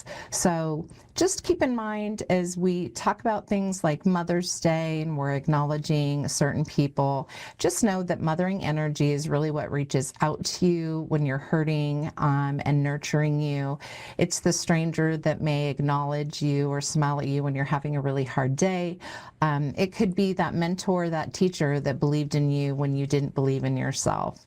So just know that the mothering energy, right, whether it's Mother Earth, this divine nurturing energy, will keep showing up in your life. Just be open to it, embrace it. You may see it in a feather, in the smell of roses. You might see a hummingbird just hovering around you, perhaps a dragonfly. That's one of my favorites. But I just hope as we move into this season and this upcoming weekend, just open your mind to the concept of just mothering energy in all of its forms. And I hope you find it and it finds you. I also want to just acknowledge there is a special soul that has a birthday today. His name is Jordan, which also happens to be the name of my son. Now, I never actually met Jordan in this lifetime, but I've come to know him through the spirit realm after connecting with his mother. And since then, it's been a few years now, Jordan has come through 4 or 5 times in a number of occasions in a variety of ways. But I just want to acknowledge his energy. He is just this vibrant spirit, has all this enthusiasm. He is one of those spirits that loves to show up and connect with me, incessant chatter. And so I just want to say to Jordan, thank you for showing up today, for sharing your birthday with me. You may not be here in physical form, but your spirit is so vibrant and so alive. And thank you to your mom for sharing your wonderful spirit with me. This episode is for you, Jordan. So happy birthday. Now I just ask that we just kind of come together with some love, divine energy, open minds, some grace, and let's see if we can work together to unveil some insights, not only for callers on the show, but for everyone that might be tuning in, either live or on replay or via podcast.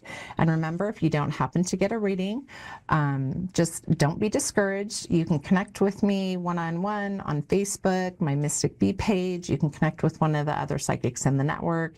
And again, there may be some messages hidden in with some of the other callers today. So let's go ahead and see if we can connect with Mandy. I believe we have Mandy in Townsville, Queen Island, Australia. Queenland, yes? Hello, how are you? Hi, Mandy. I am doing well. It's nice to hear from you. How are you doing?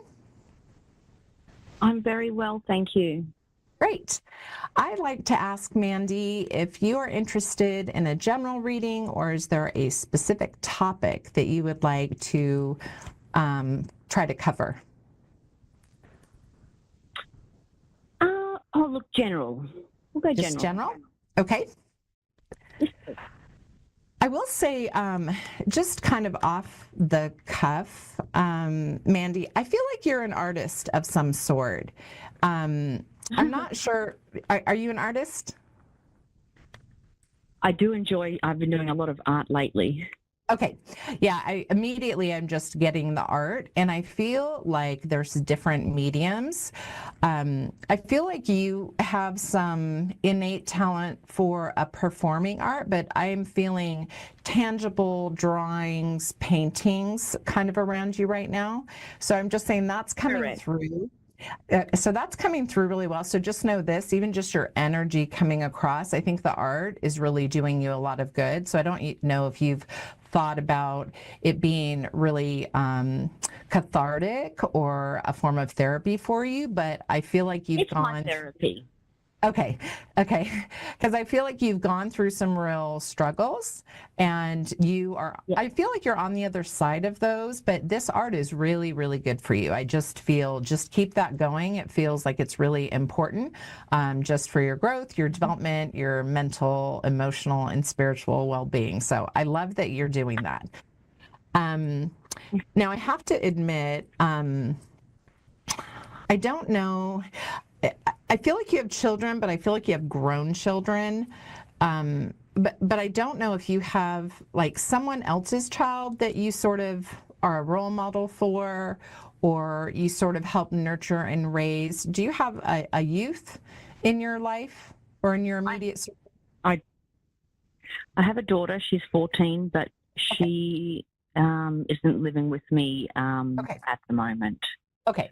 And that might be some of the energy that I'm feeling. Like I feel like children, but they don't feel like they're in the home, which is I'm maybe interpreting it at them older than they are.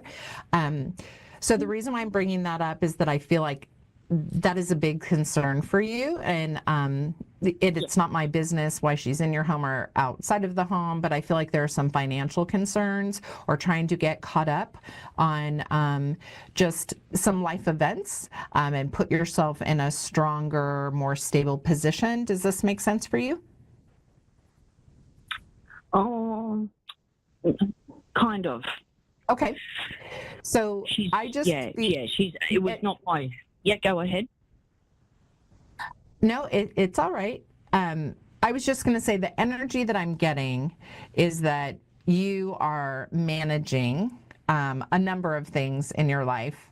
And even if she wanted to live with you, you are trying to focus on, or it feels like you're trying to focus on more fundamental, creating more stable things in your environment. Does this make sense? Yes, spot on. Okay. I also feel like you are waiting to get some information that has to do with something financial. So I don't know if you are exploring a new professional prospect and you're waiting for that answer that opens the financial doorway, or if it's something more specific, like it doesn't feel like a loan. It just feels like you're waiting for information that connects to money and opportunity. Does this make sense for you? Yep, spot on. Okay. Yeah. I'm about to start a new job next week. Okay, because it feels like there's some other details you're waiting for. And I have, I sort of have different symbols for what comes verbally and what comes in writing, but it feels like you're waiting for something in writing. I also feel like, whether it's specifically for the new job or if it's something else that you started pursuing to get the job, but I feel like you are in, or you're going to be in sort of an apprentice role. So not just learning as a new employee, but I feel like you're actually learning something new, or you've been learning something new. And it's not the art, right? It's something more trade, professionally. Correct.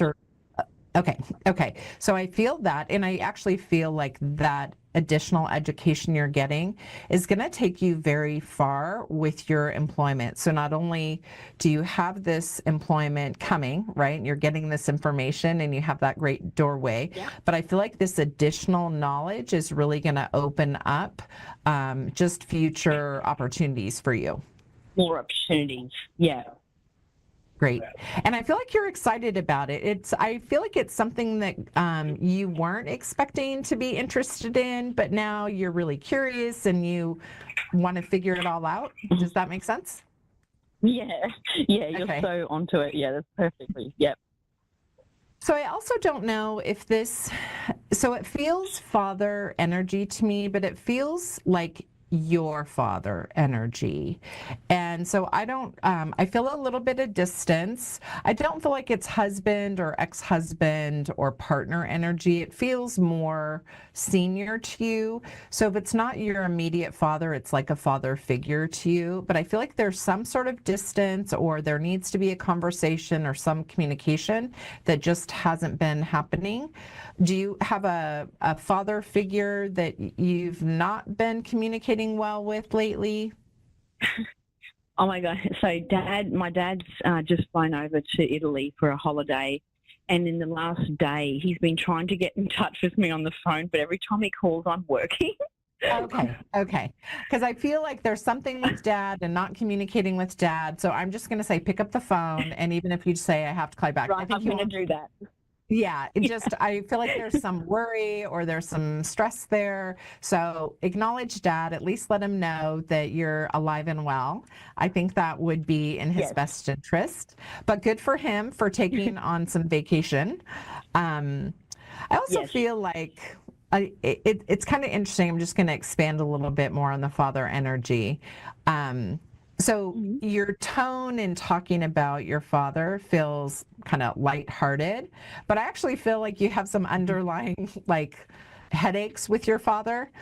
And so I don't know if he's kind of inserting himself more than he should in your personal affairs, but just know he has your he's not like that. Okay, I was just going to say, yeah, no, he's not like that. We have a really good relationship. Yeah, and it feels that way. But what I was going to say, and maybe he hasn't done it yet, but I'm just going to say, just know, he has your best interest at heart. So appreciate him, and all that he offers you. I can feel with your laughter and him trying to reach you, right, that it's positive energy.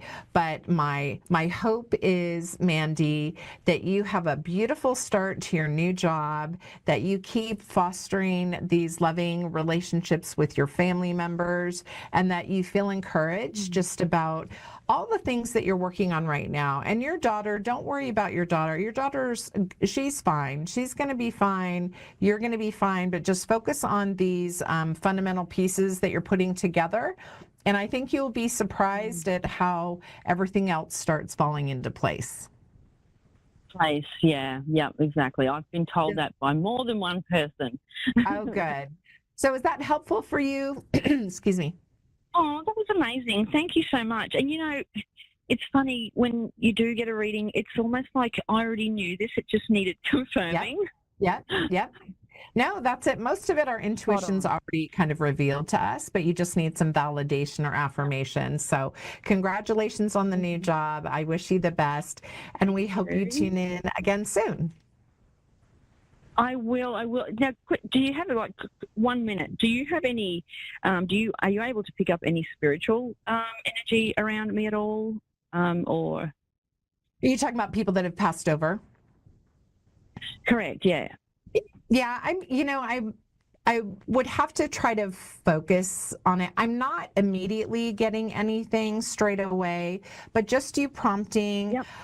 I feel female energy. It doesn't feel like a mother though. So even if your mother passed, this sort of the energy feels more like a grandmother that may have participated in raising you. But I would just say this: don't take that as any discouragement. I think for me that means that there's other priorities right in your life right now for you to focus on, and they're at peace. But just know this: you are always connected with them. Have conversations with them as you carry on through your day. Ask them for signs, and they'll communicate their messages to you directly. Oh, you've been wonderful. Thank you so much. Thank you, Mandy. Congrats again, and thanks for tuning in. Thanks again. All right, take care. So let's see if we can get connected now with Colleen, calling from Oshkosh, Wisconsin, which we all love Oshkosh. Colleen, are you with us? Hi, Anne Marie. Can I say Oshkosh Bigosh and get away with it? Yeah, I'm not originally from here myself, so it's like that's okay. I don't even know where the bagosh is. I know. I just know as a mom, it was always the little overalls, right, with the Oshkosh Bigosh. Yeah, yeah. That's funny.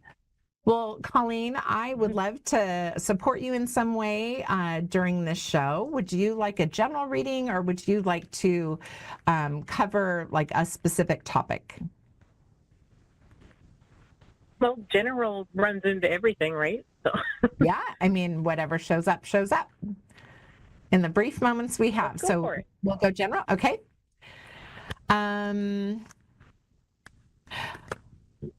So I'm just going to say, for some odd reason, I'm wanting to just talk about my immediate impressions. I don't know if you have new love or renewed love, but I feel like a union or a partnership, some romantic connection has just got like a shot in the arm. Does that make sense for you? I have not met anyone. Okay, no, that's okay. I would love to. Well, I was going to say, so my first impression is it feels new love is the first energy that I'm getting with you. It's new union, new love.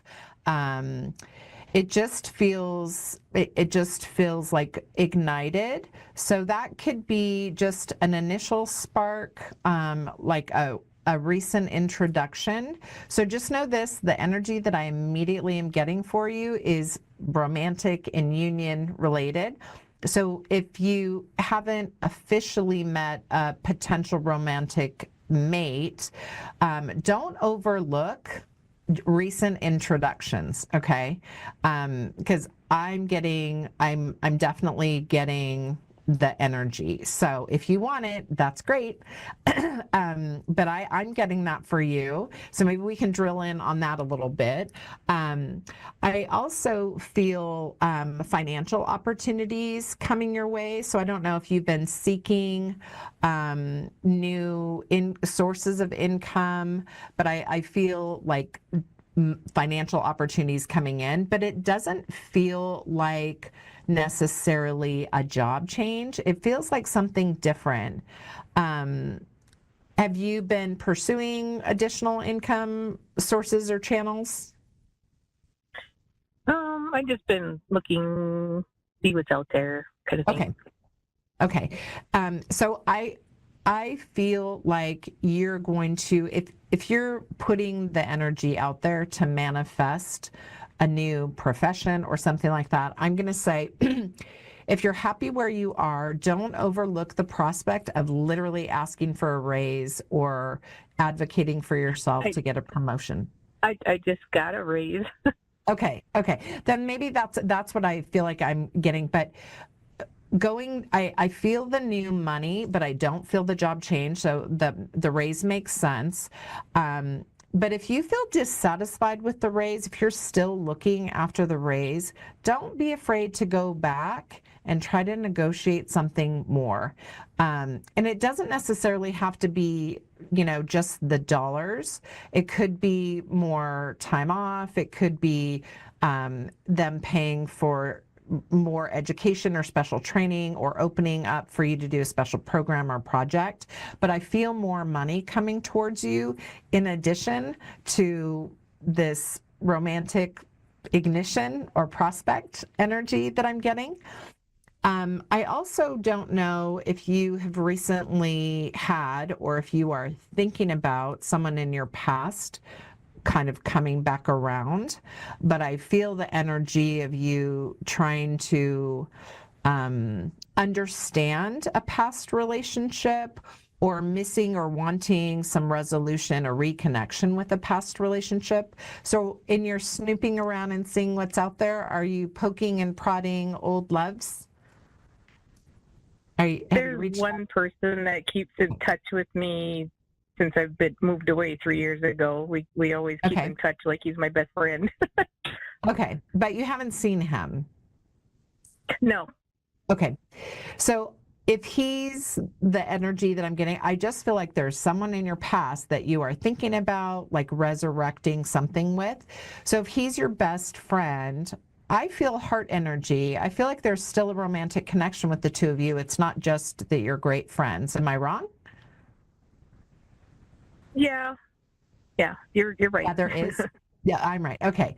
So don't overlook. So when I said I'm feeling a union, right? And I'm feeling that romantic energy. And then I'm also feeling energy about someone in your past that you're still fond of, right? Feel connected to.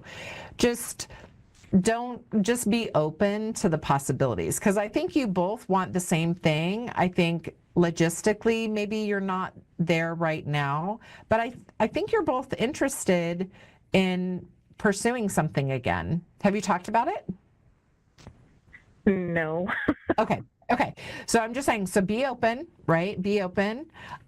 Just don't put him in the friend zone if you don't want him in the friend zone. Because I feel like just be yourself. I think he loves you for who you are. There's going to be no judgment. There's nothing for you to perfect, in reuniting with him or having a vacation or seeing him at an airport, passing cities. I don't know. But I feel like he feels financially secure to me. He feels like he has some stability. He feels like he would make you feel safe. So not just a good teammate, but he also feels, like he would be sort of that protector, sort of the guardian. I don't want to say white knight, but he's got a couple of those qualities. Does that make sense for you? Yes, he does. Yes. Yes, he does. He's always looked out for me.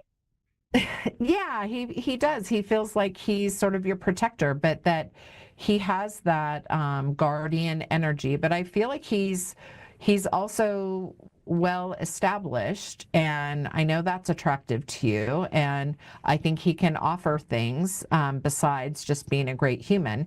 Just don't put him so in the friend zone that you hide your affection for him, because I think that he has the same affection for you. You guys, I think, are just playing coy. Do you? Well, before I moved, I did tell him I loved him, and he told me he loved me, but I had to move. There you go. He All didn't want right, to there we commit. go. Yeah, no, that's okay. All right. Well, I'm glad you guys got that on the table. Just make sure it hasn't died. Just because you don't live in the same area doesn't mean you can't find your way back to each other. I feel like it's a good possibility. It's not that teen love, but it's definitely a mature, genuine, authentic love that you have for one another. And I think it is beyond romantic, which is good. But I think you'd be surprised. I think the two of you could be really happy together.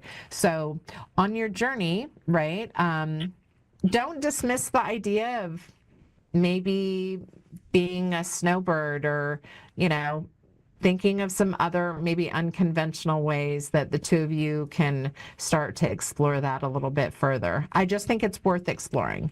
And so I don't want you to be shy about your feelings. Is he in finance, or is he is he working finance? I'm not. Well, he runs an entire department at a warehouse. Oh, okay. So I guess somewhat he would be finance. Well, we won't stretch it, but he feels very good with money. He feels like he has the means, the knowledge, that if for some reason there's reluctance on the two of you seeing each other, I think he would totally pay to come see you or pay for you to go see him. So I want you to just be open to that, because I think there's something coming up. And I don't know what your plans are this summer, but I could see you two reconnecting in person in the next 6 weeks. Oh, wow. That'd be awesome. So, yeah. So just just make it known, right, that he's not in the friend zone. Be your authentic self, and don't worry about having to be perfect or presenting yourself in a certain way, because that's not his nature. That's not who he is. No.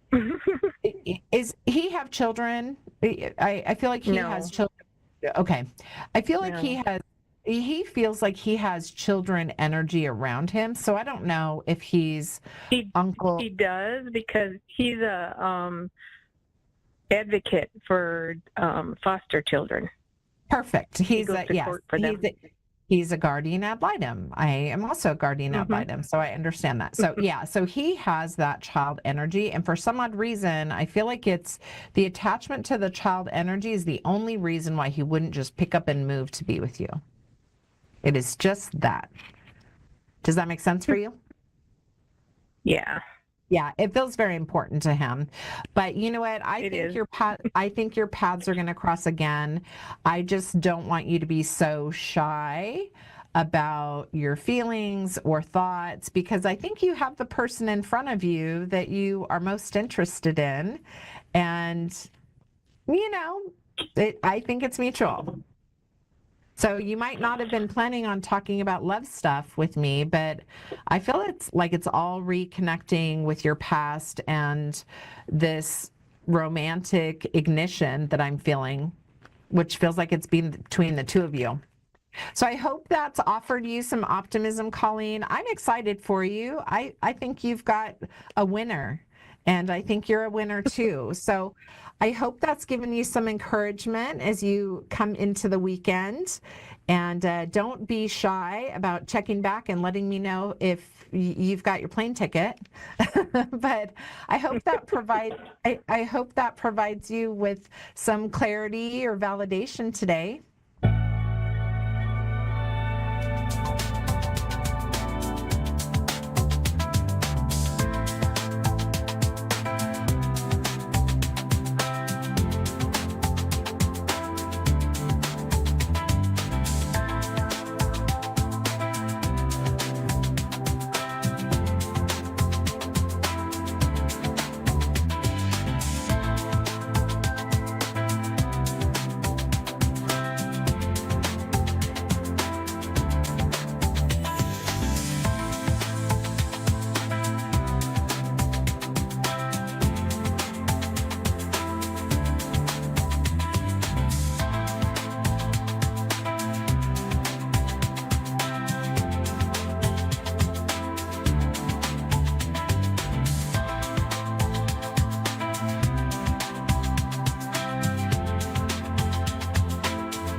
Listening to A1R Psychic Radio, Earth's #1 psychic radio network, and watching Moonstruck TV and Lightning Television.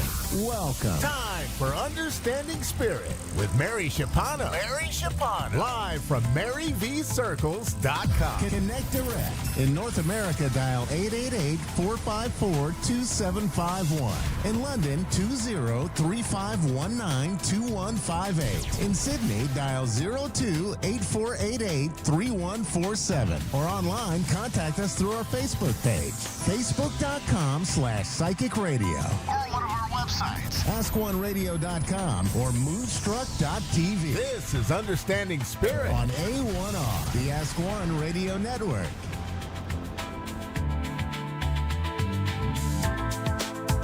Hello, everybody, and welcome to Understanding Spirit. I'm your host, Mary. I hope you're all doing really well. I'm still recovering from this terrible flu. I'm going on and off with it, and I did a reading for somebody not that long ago, and their children were sick and coughing straight into my mouth.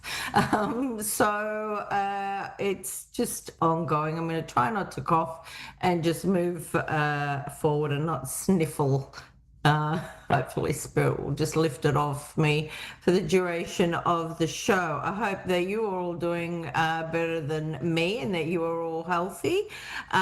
We will get into the 3-card pull. Just take a moment to see whether you gravitate to card 1, 2, or 3. Keep in mind it is a collective reading, and out of the information that I give, you may find that there could be just one section of it that is for you.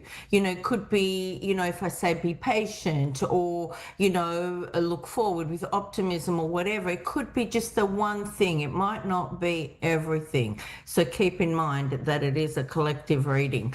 If you have gravitated to card 1, it is this one here. Okay, and it has ascended masters, devoted spirits with specific intentions. When I'm holding this card, and it does have here like a lot of different guides on it, and I feel this is like asking for Spirit to send you somebody who is experienced in whatever is challenging you at the moment. That could be work, it could be studies, it could be in relationships.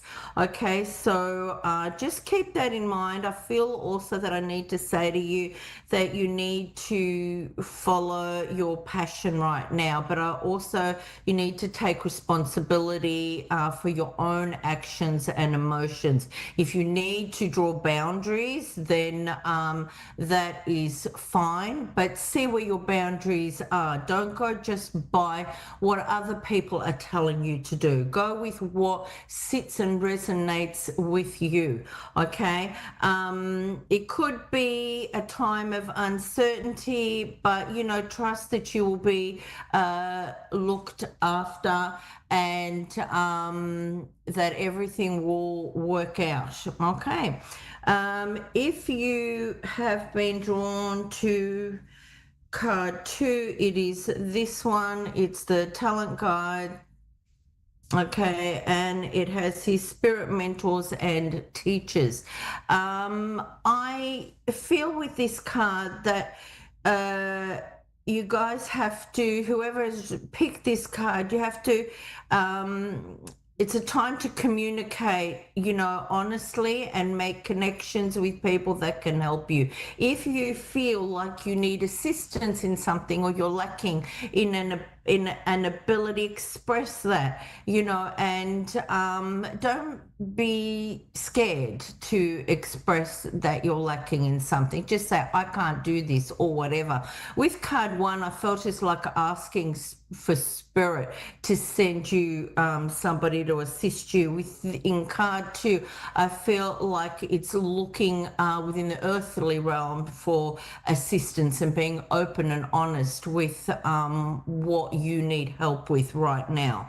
Okay, and that could be a spiritual mentor, it could be a teacher, you know, or somebody to help you work through studies, whatever it is. Or I know your limitations, and know it's okay if you need help with something to get ahead. But I do feel like you need patience right now, and you know, you may need to wait, but just trust, all right, that everything's going to work out for you. Just set your path. All right, if you've picked card 3, it is this one here. Okay, which says Goddess of Dreams, Vision, Intuition, Receptivity. Okay, I do feel here you've got to release some limited beliefs in order to push forward. Yes, trust your intuition. If something feels off, it probably is. It is a time for transformation and growth with you. And I also feel like you need to be sort of like more self-aware of what's going on a spiritual level, not just in the physical. Trust the inner guidance you're getting, you know, trust your instincts, you know, listen to your intuition. I'm hearing and just trust that, you know, wisdom will come to you around this. And it could be around, you know, dreams around your work or whatever. And it could be spiritual, it could be relationship, okay? So just trust in that and go with how you feel. All right. I've got Diamond from Houston on the line. Hello, Diamond. Hi. Hi, how are you, honey? I'm okay. That's good. I love your name. Thank you. It's beautiful. How can I help you today, Diamond? Well, I just wanted to get an overall reading. I just feel like, I don't know, I just feel stuck. I don't know why, but like this like the third time I felt like this, and I just don't know what it is. And then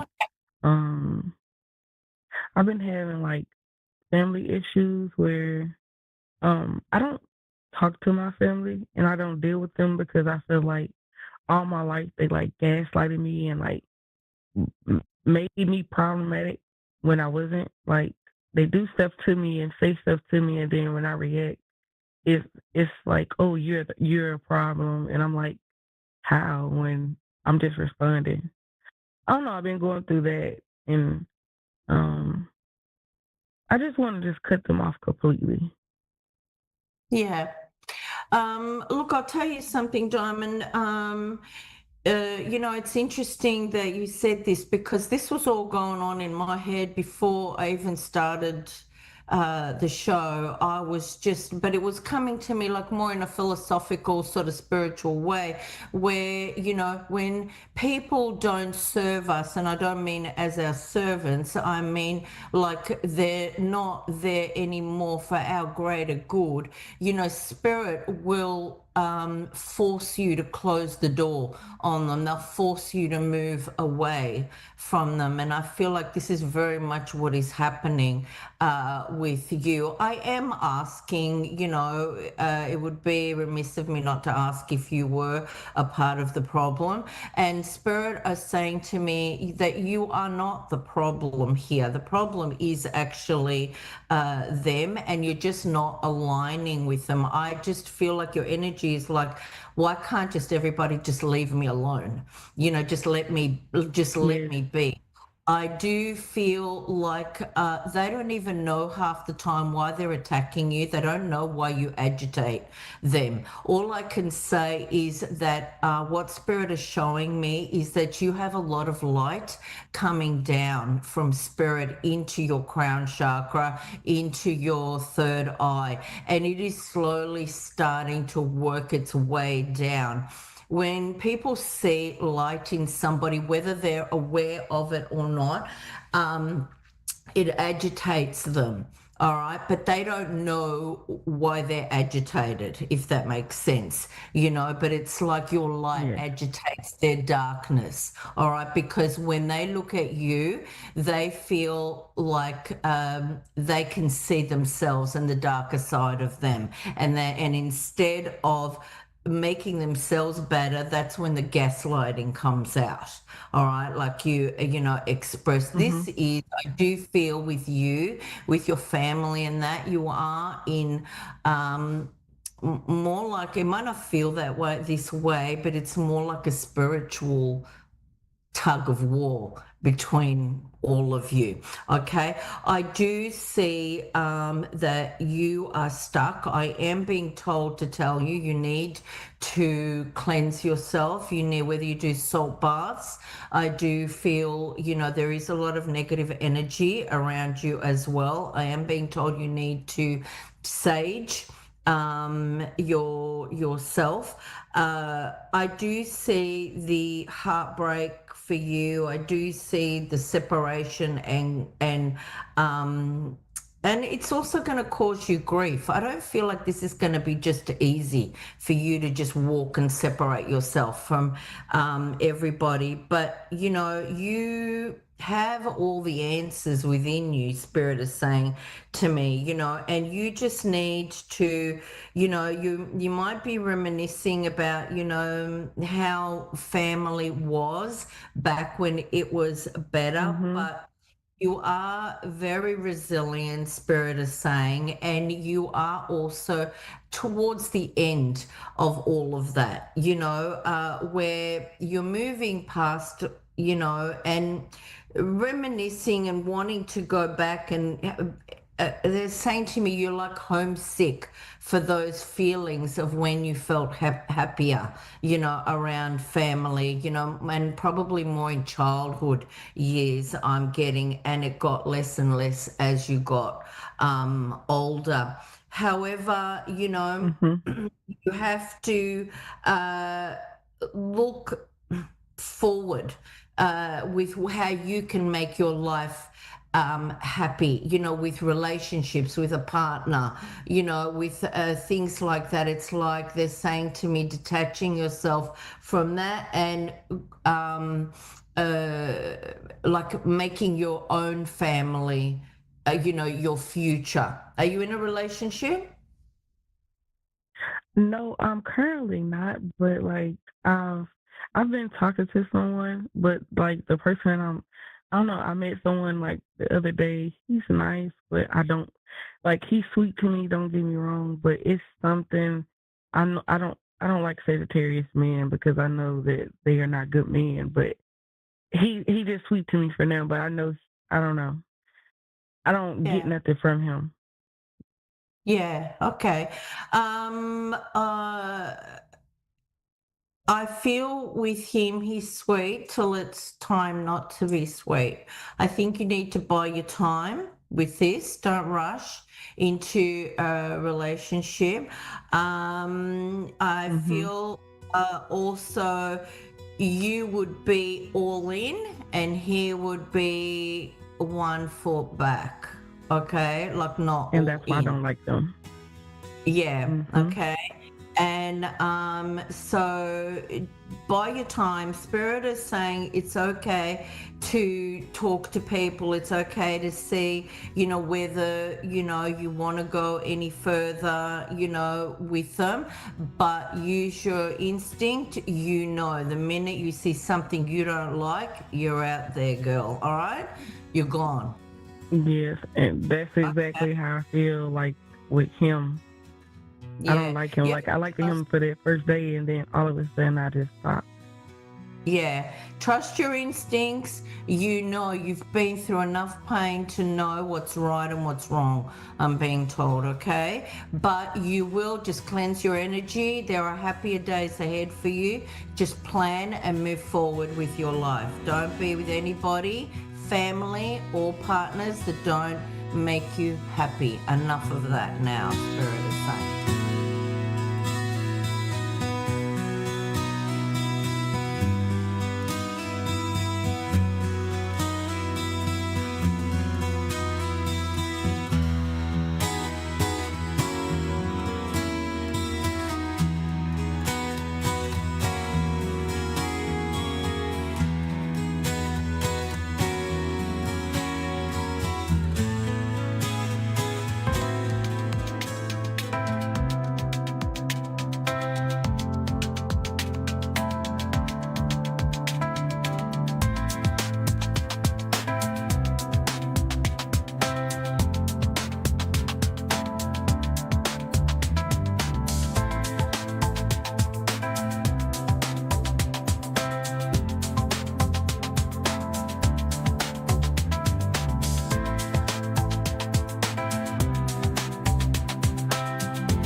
Listening to A1R Psychic Radio, Earth's Earth's #1 psychic radio network, and watching Moonstruck TV, enlightening television.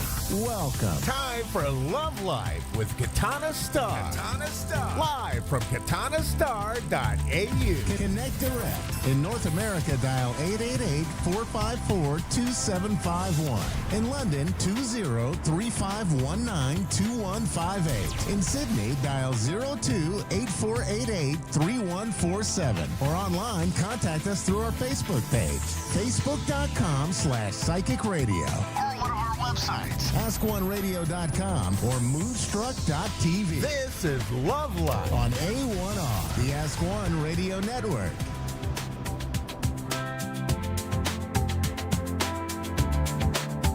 Hello, everyone. Happy Friday or Thursday evening, wherever you are in the world. Thanks for listening and watching. If you happen to stumble across this later, then I'm about to pull a collective message that hopefully resonates for you. I hope everyone's doing all right. We're coming up to a beautiful full moon. Oh, King of Wands just popped out. You know what? And it's a full moon in Leo, which is exactly what he is. The King of Wands has Leo energy, and he's pretty hot actually. Like, you know, King of Wands. Come on, but look, in all seriousness, the King of Wands embraces all masculine energy of power, creativity, you know, making decisions wisely. He's a good card for inspiration. So, you know, if he's representing, the energy represents a person in your life, we could be talking a man sort of 40s onwards, or a female with quite masculine, fiery energy.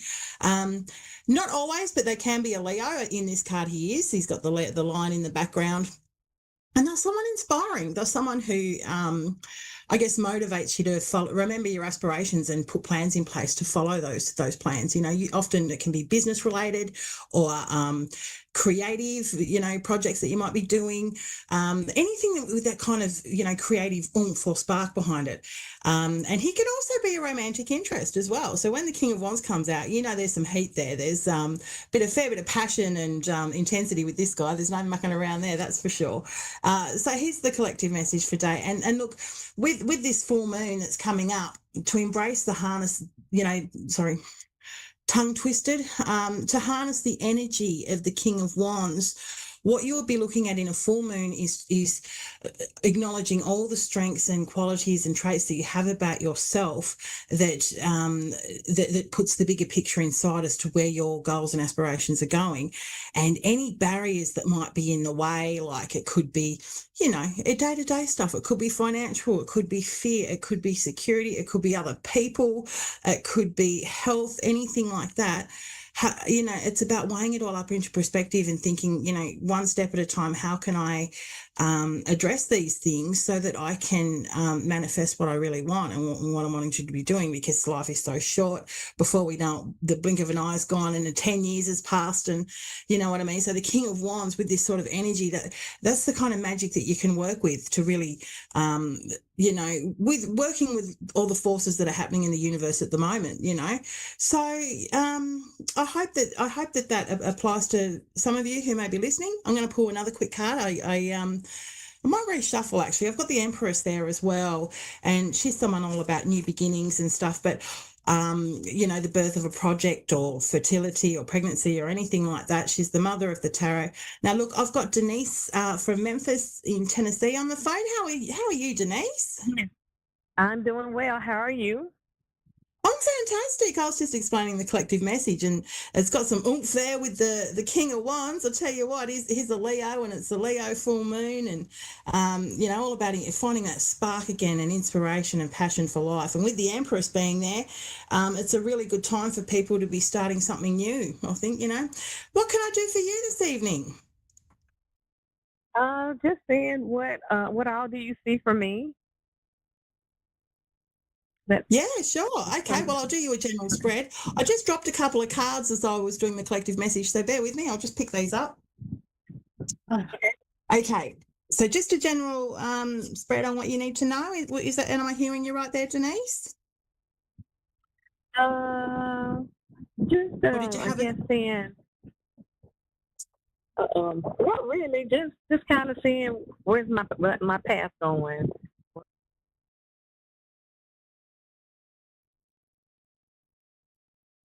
All right, I'm just popping in my speakers, Denise, because you're a little bit quiet. Can you hear me okay still? Can you hear me all right? Yes, I can hear you. Excellent. Okay, sorry, there was just a little bit of a cutout there, and I think it was from my end, so I apologize for that. All right, so your path, so just to clarify, your path, where you are going, is that the question you would like me to focus on? Yes. Not a problem at all. And look, if you want to jump in at any time and ask me something, okay, you go for it. Okay. All right. Denise.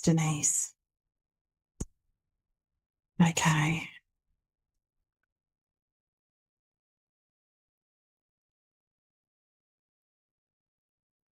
All right, Denise, this is beautiful. This is the High Priestess. Now, the biggest energy with your pathing where you are going, there's a huge emphasis in spirituality with this one, and tapping into your intuition. So, the High Priestess often comes out when you contemplate big things in life, and she has that gut intuition, that feeling, that knowledge. She's kind of you just got to look at the picture. She already knows. Do you know what I mean? But she does. But she comes out she comes out in people's readings to remind you very much to trust that gut feeling, and that we're all tuned into it. You know, if you just listen to your intuition and work on your intuition more. Now, ways to heighten your intuition could be through guided meditation or visualization, things like that. I'm not sure if you're into all that sort of stuff or not, but it's also really. Yeah. So with her coming out today, that's a really big sign to continue to enhance that. Okay. You've also got the Three of Wands here. Now, the Three of Wands is about timing and waiting for your opportunity or waiting for a moment. Okay. And I'm going to pull out another card next to it to see what this might be in regards to. I've got the Queen of Swords here. Now, the Queen of Swords, she could represent another woman in your life, sort of 40s onwards, or she could represent your energy. Given that it's next to the Three of Wands, I feel that the energy that she's coming out to tell you today is that you might be waiting on something from a woman in that age group, or something that you might be doing on an intellectual. It's normally got something with intellect or communication or learning, you know, anything to do with the air element, unless you're a Gemini, Libra or Aquarius, which is what her signs are. So what I see this in as, Denise, in a nutshell, just with those three cards, there's more coming out because there's the star here. I really see that you are going to be doing a lot of healing with the High Priestess here. It's tapping into your spirituality with the Three of Wands there. It's waiting for this moment, which I feel with the energy of the Queen of Swords there. I feel there is a woman in your life who would be a mentor or some kind of spiritual person who inspires you to really help you tap into all of this sort of stuff. And with the Queen of Swords, with her ability to communicate and articulate herself, I'm tapping into, this will boost your ability to be assertive and more confident, and to be able to speak your truth without feeling uncomfortable or, you know, nervous about that, because there's something about, you know, the tall poppy syndrome that we all can get, where we think, oh, we can't say this because people, you know, people will think the wrong thing or whatever.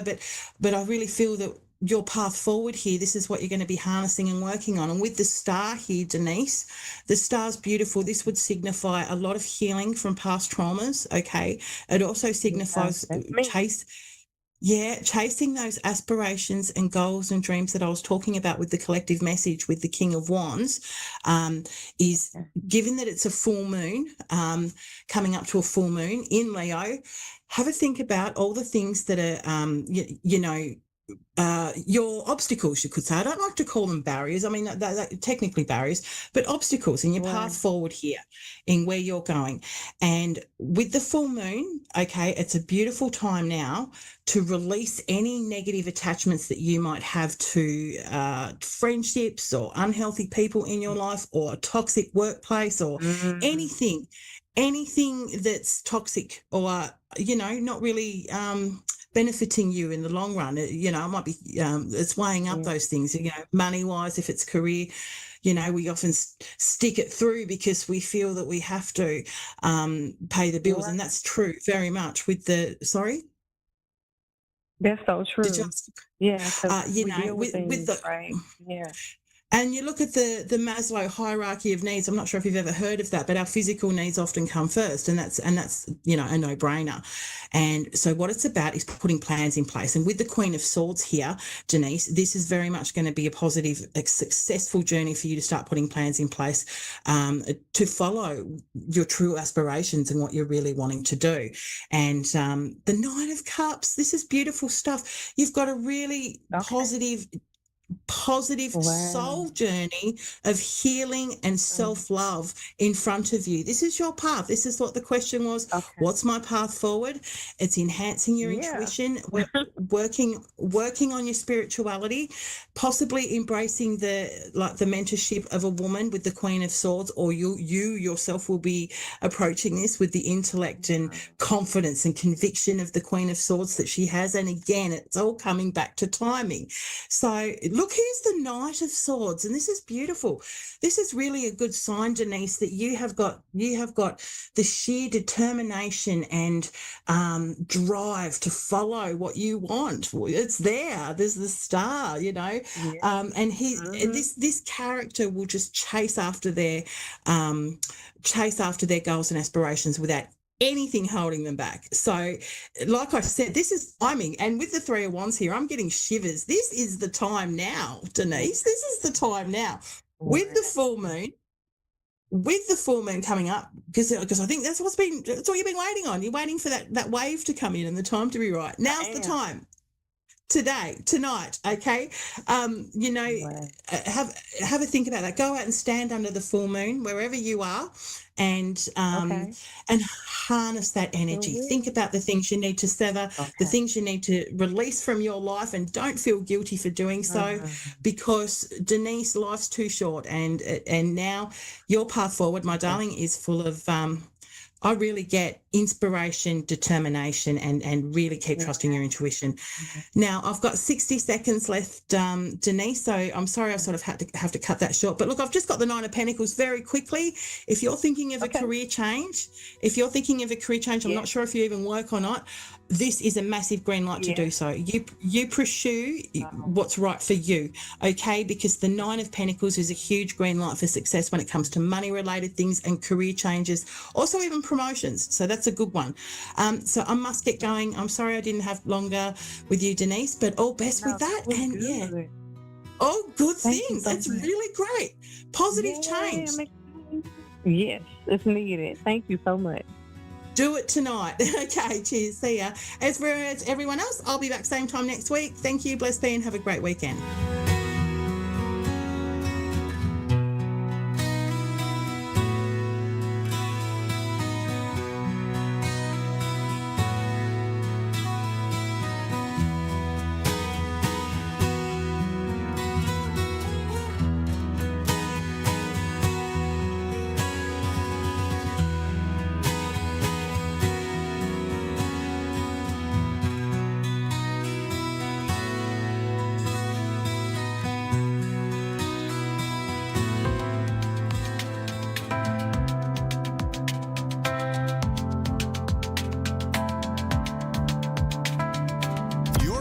To A1R Psychic Radio, Earth's #1 psychic radio network, and watching Moonstruck TV, enlightening television.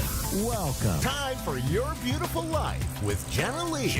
Live from Facebook.com/group/JennaLees.crystal.shop. Connect direct. In North America, dial 888-454-2751. In London, 20-3519-2158. In Sydney, dial 02-8488-3147. Or online, contact us through our Facebook page, Facebook.com/Psychic Radio. Or one of our websites, AskOneRadio.com or Moonstruck.tv. This is Your Beautiful Life on A1R, the Ask One Radio Network.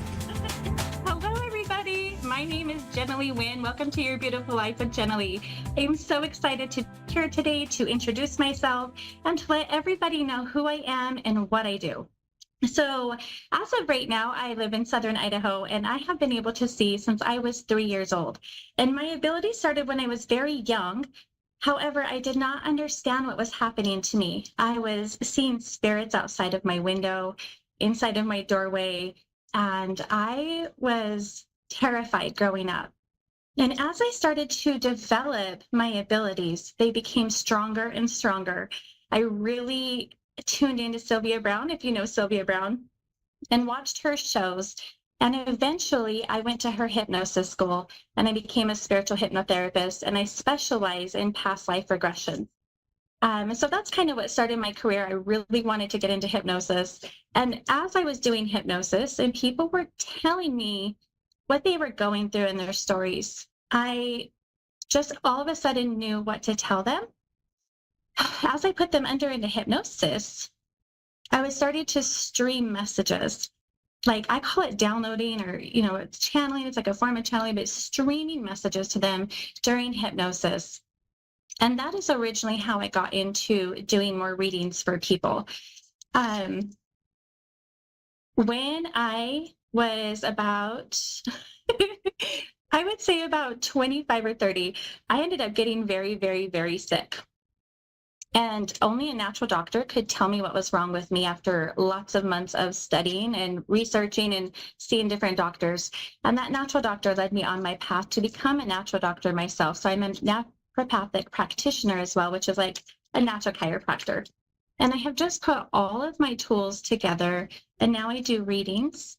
I am a naturopathic chiropractor, naturopathic practitioner, and I do own crystal shops as well. So I have a plethora of things. Now I teach everything: numerology, pendulums, how to do readings, hypnosis, cupping therapy. And now I just have a beautiful career where I'm able to share all my experiences. Since I have studied with natural doctors all over the world, I have studied with 7 of them, and I'm very good at holistic health as well. But since past life regression hypnosis was the thing that started my career, that's what I wanted to talk about today. And I have a few notes because I've been doing this for 11 years now, and this is where my passion started. So, number 1, what is a past life regression? A past life regression is a hypnosis technique we use to go back in and understand and experience your past lives. And there are several reasons that we do past life regressions. And the first thing that we're really looking for is negative cell memory. Now, think about negative cell memory as being PTSD carried on from a past life. And with this negative cell memory, once your subconscious mind and conscious mind meet together about what is happening, we can go back into the body and into the mind and heal like fears and phobias, illness and sicknesses, sometimes relationship problems, addictions, and chronic pain too. So that's one thing that we're looking for is negative cell memory. And the next reason that we would do a past life regression is to learn soul characteristics. What has your soul carried every single lifetime over and over and over? Have you been a healer several times before? Have you been somebody who tends to children several times before? Have you worked with the earth many times before? So we're looking for soul characteristics. And then the third thing that we would learn is soul recognition. This one gets me so excited. Soul recognition is when you have had something in this lifetime that has lived with you previously in other lifetimes as well, because they say that we chart the same souls but into different characters in our lifetimes. Now, another thing that we can do with past life regressions is heal karma and cut connections to bad karmic ties. And then just to understand, the next one is to understand who people are to you. Have they been in many lifetimes with you before? What has their role been like to you and for you in all those other lifetimes? And so those are some of the reasons that we would want to do a past life regression and just understand who you really are at that soul level. Now, when we get into the past life, there are several ways that you can experience a past life regression. Now, some people see it, right? And seeing it is more like When you think back to your first car, what does your first car look like? What color is it?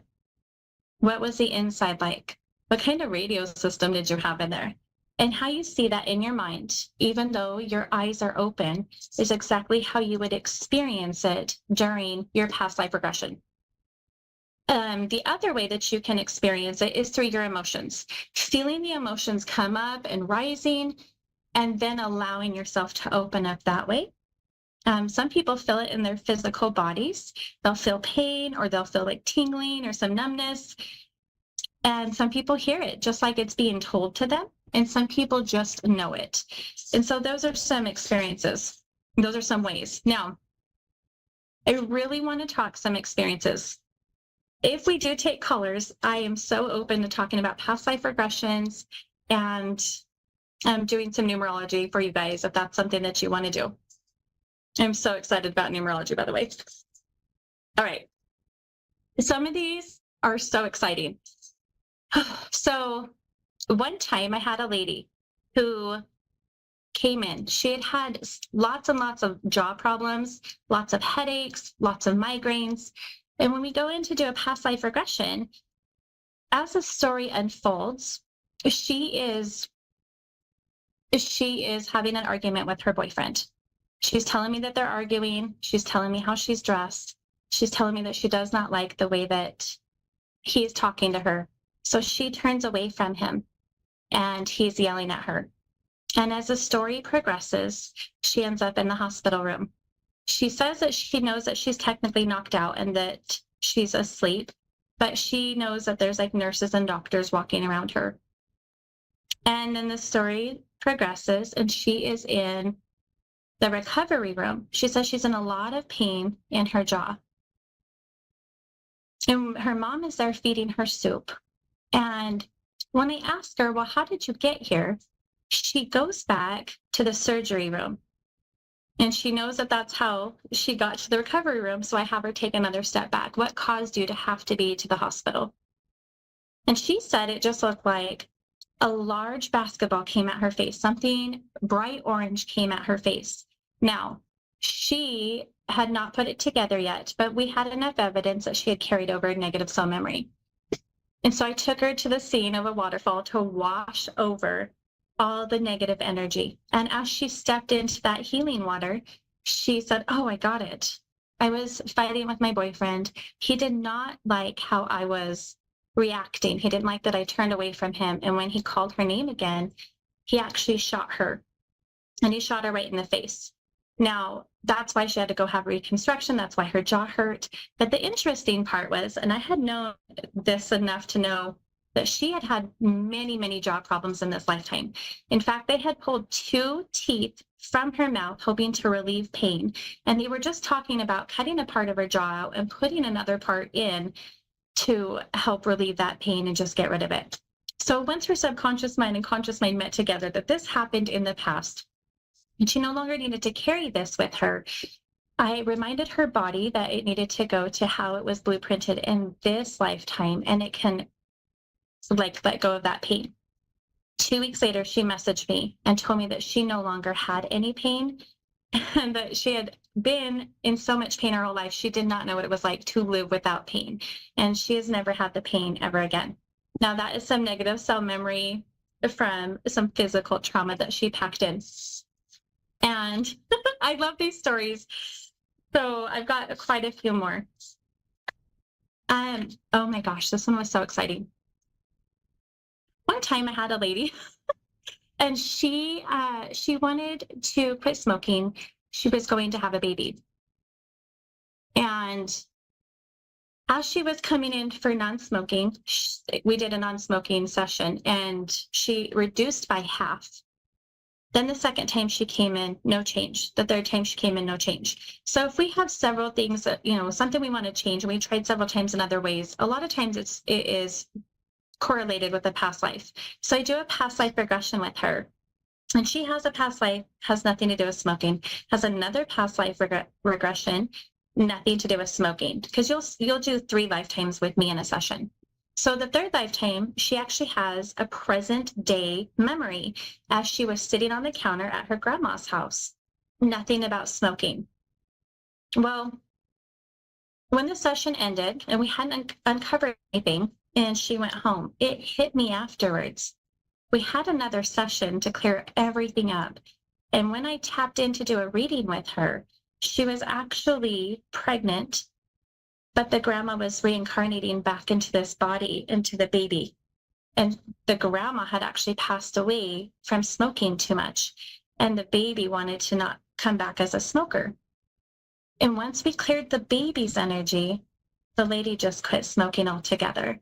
And so it's just it's really cool. And it was so hard to uncover because I wasn't actually working with the mom's energy. I was actually working with the baby's energy. And once I had identified that and put that together through my abilities, she was cleared, the baby was cleared, and no more smoking. So that one's really cool too. That's a story for an addiction story. Oh yeah, okay. Let's see if I can. So I don't write my stories down out by hand. I just have the title of them. So I'm recalling this in my mind as I'm going, and I can still visualize this as I'm saying this too. So you'll see me looking off screen and blinking a lot because the memories are coming back in. But this is another story of like an addiction. But I had a lady who, she had a very hard relationship with her mother in this lifetime. She didn't understand her mother. Her mother was an alcoholic. She had struggled her whole life, even as an adult, with her mother and the relationship they had. But she wanted to do a past life regression, not looking for anything in specific, I believe. And when she goes back into a lifetime, she is a man. She is very high up in the business, more like a tax accountant or something for a very big firm. She has a beautiful, large white house, mature trees, green lawn, white fence all the way around. And he has a family, a wife and 2 kids. Now, work is so stressful that when he comes home, he does not want to be around the kids. He tends to be grouchy to the wife, and he starts to drink. And the drinking at home wasn't enough. So he started to take a flask to work every single day. And before long, he was a full-blown alcoholic at home and at work and stopped being able to function so much. As I'm asking my client to tune into who she was back then, the male, to his wife, how did his wife react to that? And she was afraid to leave. They were secure. She was afraid for the children. She had to hide the children often so they didn't get in trouble. And just tuning into her emotions and how she felt, how the wife felt during that time. And when I asked her if she recognized anybody in that lifetime being again with her in this lifetime, she said yes. The wife in that lifetime was her mother currently in this lifetime. And it was interesting to see it unfold because she could see the alcoholism from both sides, how her mom was now and how he was then in the past life. And they had actually contracted to understand addiction through alcoholism on both sides, what it was like to be the alcoholic and what it was like to be on the other end of alcoholism. And she said that she had been in therapy for years, her whole adult life, for years. She'd been going for over a decade that I could recall. She no longer needed therapy after that. She understood, and it ended up healing the whole situation and being able to forgive her mom for the first time and understand herself better. So that was a really other cool one for addiction. Oh my gosh, this one's so cool. Now, sometimes when we're doing past lives, we get what we call fragmented energy, because not everybody tends to cross over right away, as we all know.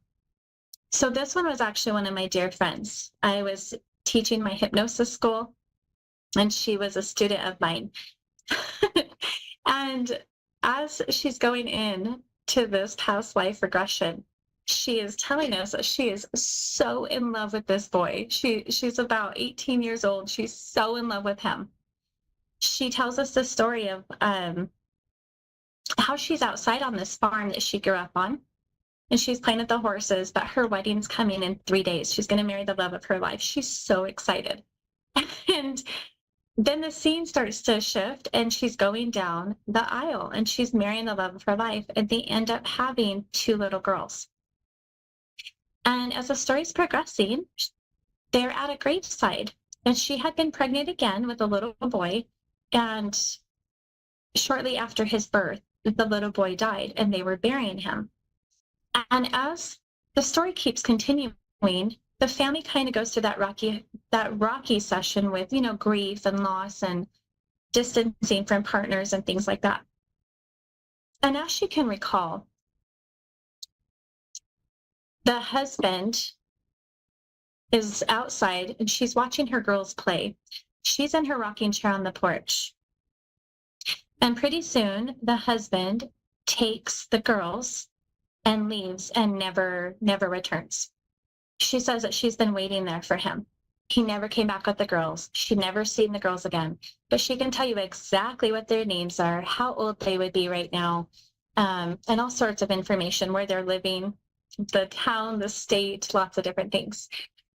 And it doesn't quite make sense, right? She's just in the rocking chair. And I'm like, well, how did you take care of yourself? And she says, I don't know. So, well, how long have you been waiting? I don't know. And as the story keeps unfolding, it just doesn't quite make sense. And so I start to have to tune in with my abilities. And so I ask her, can you see the light? And she goes, yeah, it's over there. And I said, well, can you go to the light? And she said, do you want me to leave my chair? And I said, yes. And she goes over to the light and she just starts crying, overwhelming love and compassion, just sobbing, because in the light was her family. So what had happened was, somehow or another, she had gotten sick. She had passed away. And to her, both her memory, she was just staying in the chair, just waiting for her family. She didn't realize that it was time for her to go, to cross over, to move on. She had been stuck that long, for so long, her family had already moved on and crossed over.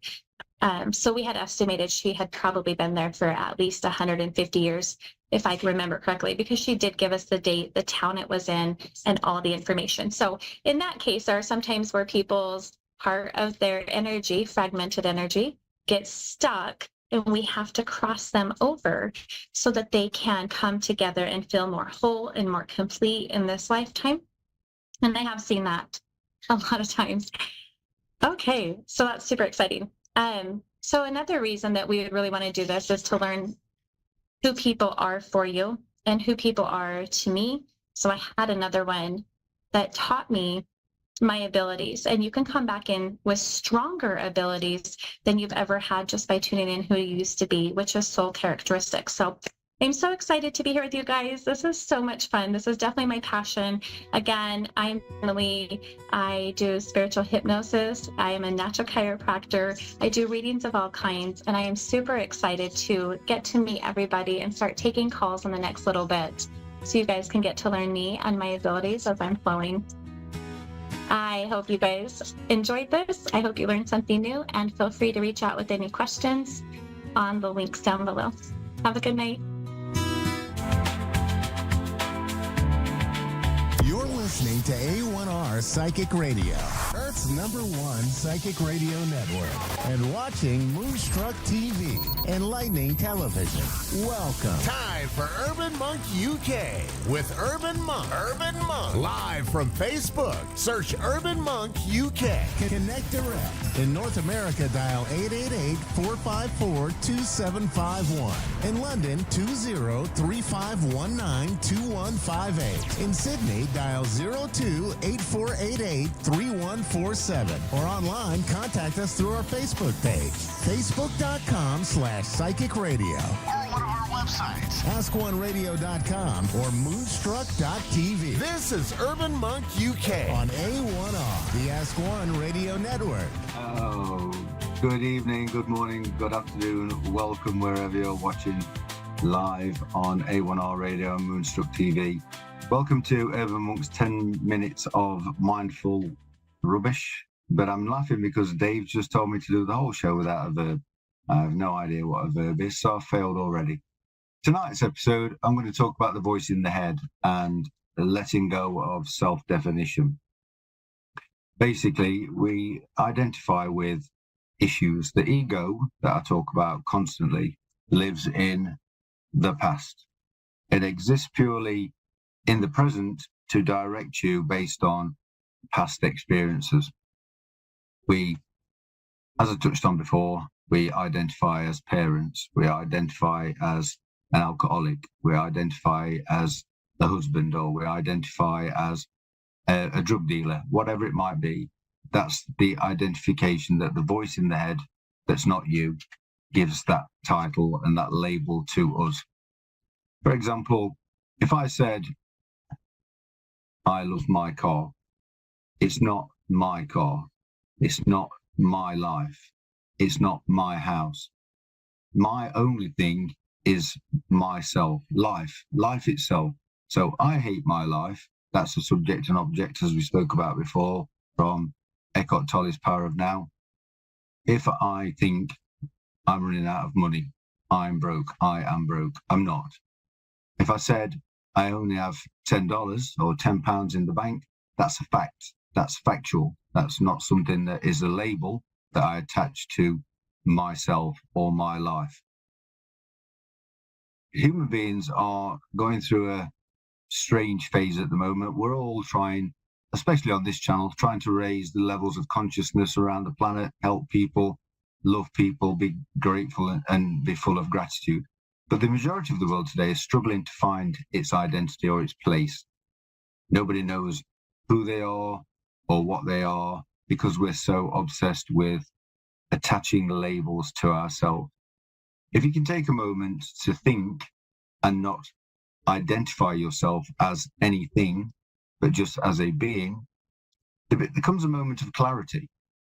While you're in that space of now, if you like, and I like to think that my religion is Nowism, not Taoism or Buddhism, but Nowism, because now is the only time in the universe that we ever will get.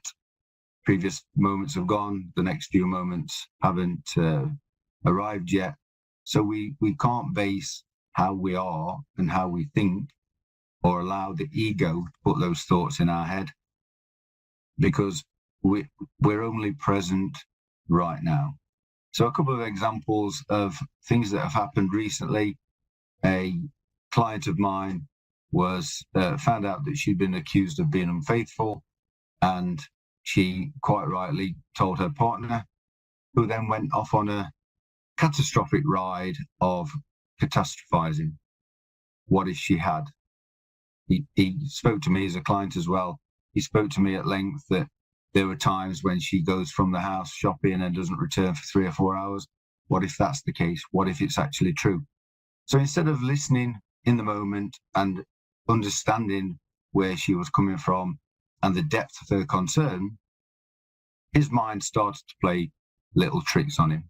His mind started to play little movies or make stories up in his mind to justify his doubt and his own insecurity.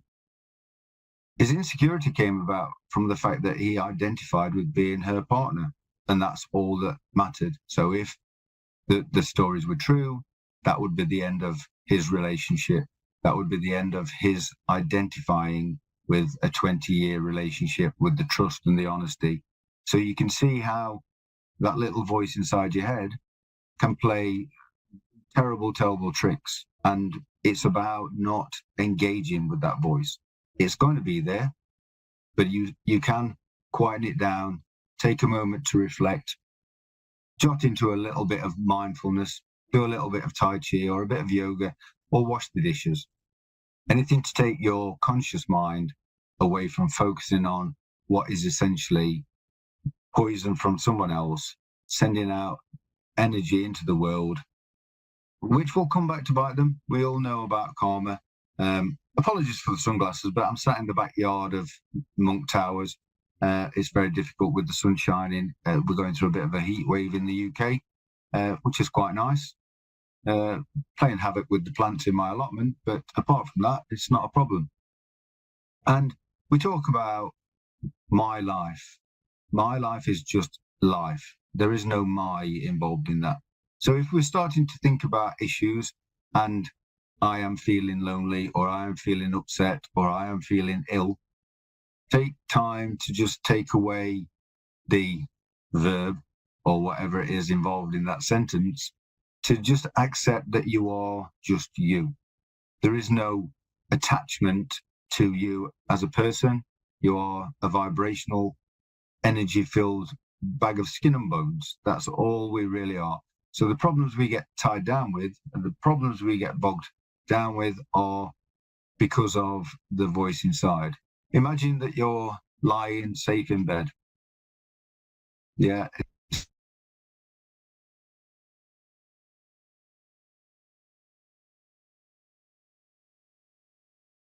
Anything that troubled you in the day, that troubled you or is potentially going to be troubling you tomorrow, the voice inside your head, the voice that is responsible for continuing your breath in the night, continuing the blood flowing around the body, we don't ask it to. We don't say, I am digesting my food. We just assume that the food will be digested by the thing that takes care of us. So if that voice inside your head focuses on the anxiety, the body inside, the one that cures the cut, the one that keeps the blood flowing, alerts the brain to danger. Once the brain is alerted to danger, as I've said before, all kinds of hormones and chemicals is flooded, will go partly back to the brain to make that story even worse. The rest of the energy will remain inside the toxic, creating vibrational discrepancies within all the vital organs. So even while you know you're tucked up in bed, nice and calm, nice and warm, your brain is telling your body that you're under attack. We have to just take a moment, think about the thought. If I can achieve something with that thought right now, I will. If I can't, I need to again, and I'm going to say this every week, as Professor Steve Peters says, take the chimp and give it a banana. It will go back in its box. Everything will be as it should be. The body will be vibrating at its normal, universal healing level. So today's thought for today is let go of self-identification. Don't listen to the voice inside the head unless it's telling you not to cross the road when the traffic lights are on green. There are certain things that it's designed to do to keep you alive. The rest of the time, it needs to exist. And as an energy vibration, it can't exist if you're present and in the moment. So again, thank you for checking in. It's been another interesting chat. The sun's shining. I need to go and get myself a beer. I hope you all have a great time. Have a great week, and I'll see you next time.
Psychic Radio, Earth's #1 psychic radio network, and watching Moonstruck TV, Enlightening Television.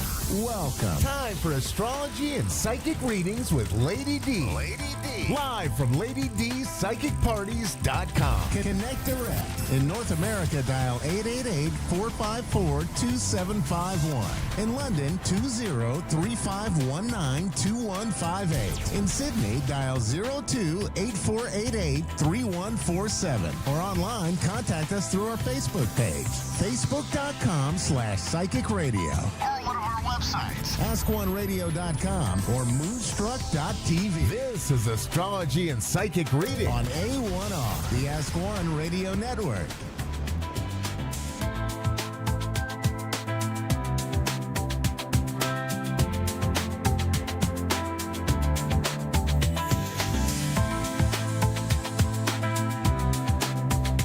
Hi everybody, welcome to Astrology and Psychic Readings with Lady D. I'm your host, Lady D. So right now I'm in Melbourne, so in Brunswick. So I'm actually attending a 2-day mediumship workshop with the wonderful Chris Drew. So yeah, it's been a really, really great experience so far.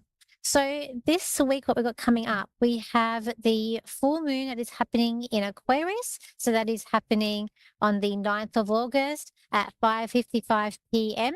That is my time, actually in Sydney time, if you're still in Melbourne. So with this full moon, actually, I feel like it's going to be a bit positive. We've got a lot of positive aspects to Mercury. So we do have we've got the moon in Leo, we've got the sun in Aquarius. We also have some sextiles from Mercury to Mars, as well as a tri to Saturn and also to Neptune, and then a sextile to Uranus. So I feel like with this new moon, it is a full moon, sorry, it is going to be about your independence. I feel like it's about you sort of striking up conversations and really holding it into conviction. I feel like it's at the time it's like spreading the word. So I just feel like that it's spreading the word of truth. It's showcasing your abilities, your uniqueness. I feel like it's all about standing in your power as well. I feel like that a sextile to Mercury to Mars is giving you that courage. There could be a little bit of aggression or stubbornness attached to this, because we still have the square from Venus to Mars, as well as we've got the square to Venus to Saturn and to Neptune too. So that might be bringing about a little bit of frustration if people are trying to blindside you. But I feel like that this full moon energy is about empowering yourself as well and getting to where you need to be, whether it is in your life, in your path, wherever it is in the world that you are. I feel like it's about making your dreams and things happen too, but I also feel like it's about doing it without any sort of delusion, without, not being very realistic. This is about being logic and realistic. It's not about, it's also about taking the time to set intentions too. We also have good news this week. We have the Mercury retrograde, which is going to be ending on the 11th, on Monday the 11th for me. So that is good news. So if things going haywire, not going according to plan, that is going to end this week, which is excellent news. We've also got a really good conjunction of Jupiter and Venus. So they are a few degrees apart when we have the full moon, but they are going to come together, which will be on the 12th of August, so Tuesday. So that is going to be really positive. That will be something good in terms of money, finances related, or relationships. And when I say relationships, it may not be the ones that you love. We could be talking about, like, if you have any children, friendships, there's some sort of anyone you have a relationship with. So that's what we got coming up as well. So let's take the caller. We do have Chris, who's in Canada. So hi, Chris. How are you today? Are you talking to me? Yes, I am. Hi, how are you? Oh, hi, I'm Jen. I'm Jennifer. Hi, I'm good, thanks. Oh, good. Okay, hi, Jane. How can I help you today? Oh, I was just, I just kind of wanted to get some insight on how to, I guess, move forward. Everything that you can think of that should be right in someone's life is wrong in mine. So I just feel like there's a block there, but it's not you that's blocking it. I just feel like it's just how things are played out. I also feel like that there's someone around you who's, I'm going to say spiteful, but playing games. And I feel like it's like I don't know how to take them. And it's almost like I'm going to laugh or cry. I also feel like too that the I don't know if your living situation needs to change or the something with the house has to change. I feel like, or if your house is a little bit, you're gonna need to like maybe spring clean or just take some clean, like take some things you don't need anymore to have it out. I just feel like might need more space in the home that you may need. But I feel like that. Um, I just feel like there's someone around you who doesn't have good intentions. But I feel like for you though, it's like a timing thing, like everything happens in timing. So I do feel like that you're going to have the freedom that you want and the independence. You are going to have to put the work and the energy. I feel like you're someone who maybe like, everyone talks about manifesting. And if you do X, Y, Z, you'll manifest your life. But I feel like with this, it's just about divine timing and getting things happen. But it's also when, I feel like there's a lot of things you're going to have to put in place to get where you want to go as well. I also feel like boundaries need to be very clear with you too. So I feel like sometimes people overstep the boundaries a little bit too much as well. But I just feel like that there's I feel like you've got a lot of ideas in your head, but I don't know if it's like your fear or it's like a rejection thing, but I feel like whatever your ideas are, you've got to start to implement them and start thinking, how can I make this a reality? So I just feel like there needs to be some work that you're going to have to do with this as well. Does that make sense? It does. I think that's where I'm confused because I'm not sure where to begin, like, I don't know. Right, I'm kind of at a loss with that. Like I can see you sort of sitting back and I see these ideas that you've got, but I don't see you acting on them. So I feel like that, and I'm not sure if your house needs decluttering. I just feel like there's something that's going to happen around the home for some reason. But I just feel like for you, it's like making a list, but don't have fear of then starting to do it. It's like if you wanted, for example, if you wanted to start a business and you're like, oh, I should start a Facebook page, but then you never start that Facebook page. You got to actually implement and start that Facebook page. So I just feel like with you, I also feel like I don't know if you're going to like someone that deals in financial, whether it be like, so here we call it financial counselor or some sort of someone that can help with finance. I feel like could also help you and get you on the right track to where you want to go. I feel like you need some advice and someone that actually knows more what you're trying to make happen, like either mentor you or guide you. I feel like that because you don't have the ideas, I just feel like you need some like recommendation that can help you with that as well. But I'm gonna say, if I look for you in the future, it's I keep on getting timing. Like you'll get what you want, it's timing. But once you get these ideas and once you get like a know-how, I just feel like you're sourcing it through someone else that knows what they're talking about. You may need to pay for their services. You'll be on your way. I don't know if it's like an inheritance, but there's something coming that's going to also boost you as well. You guys are a helping hand here. Which may come in form of like an inheritance. So when that time does come, there's some here that's going to back you as well, too. But I also feel like there's a lot to be happy about with you as well. Like there's a lot that's going on with you to be happy about.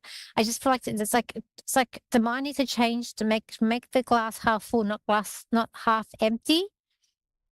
I also see you redecorate. I see you decorating. Like I see you painting. Like I don't know, it's like closet or drawers or something. Let's see, make painting things too. Do you have any questions for me?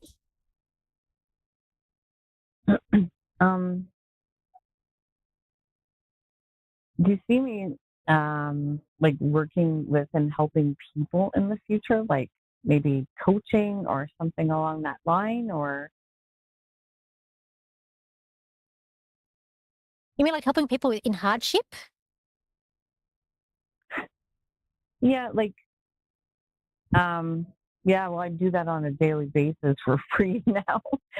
So yeah, basically. I feel like that's like all I was getting. So I was getting like volunteering, but the volunteer was going to turn into paid work. So I don't know if it's like what you're doing now, but I just feel like some sort of like volunteering that will end up being into paid work. But I also feel like with you, it's like you got to walk the talk. Is it walk the talk? Is that what the saying is? So do what you're preaching. I just feel like you need to start doing what you're telling other people to do. Because I just feel like you're very good at assessing other people, but I just feel like just as a, how do I say, reality check, but the things you got to look for your own. Walk the walk, talk the walk. Yes. So there's things that you're telling other people that you need to do yourself. And, it's okay. I want to help everybody. You've also got to save some part of yourself. You give a lot to others. You got to save some for you because you're getting very drained of energy. Because it's like you're being very selfless and you need to retain. I don't know, like you get where you want to go. There is a backing behind you, but I can't get a timeline of when this will happen to you. I just feel like that you get some financially help that's going to back you. And it's timing. It's all about this timing thing when it's going to happen. But I do feel like you can start the foundations of what you want now, but you've got to start being proactive and putting that through. I also feel like for you, there's need to study. There needs to be a study here. So if you can do any like some courses that are going to help you to do what you want to do. I just feel like you've got no paperwork. There's no training here. And I feel like you need some training here in what you want to do as well. Too. Okay. Well, that sounds great. Okay, great. Thank you for calling in today. Thank you. It was nice speaking with you. Thank you. That's okay. You too. Bye. So, guys, I hope you had a wonderful weekend this weekend. Hope you enjoyed the full moon. It's happening. I said I feel like it is going to be a good one, and that's stepping into your power. It's very logic, not emotional either. So I do have a podcast that is out there. So it's Cosmic and Spiritual LED. So I do put up a new episode each week. As also part of the 4 Pillars podcast as well. Spirit Walk, Spirit Talk, and that is also out weekly. If you want to connect with me, you can. My website is Lady D Psychic Parties. My Facebook page is also Lady D Psychic Parties. My Instagram is Lady D Psychic. My YouTube is Lady D Psychic, and same as my TikTok, Lady D Psychic. I'm still a part of having our Psychics at Sea cruises, so it's happening in November, and also we've got 2 more coming up, one next year and the year after. If you're interested in those psychic development cruises, please join us and go to Psychics at Sea with Facebook or our website. But I hope you all had a fantastic weekend, and thank you for joining me. So I'll be in my same place, very usual place back at Sydney at home next week. So till then, I see you then. Bye now.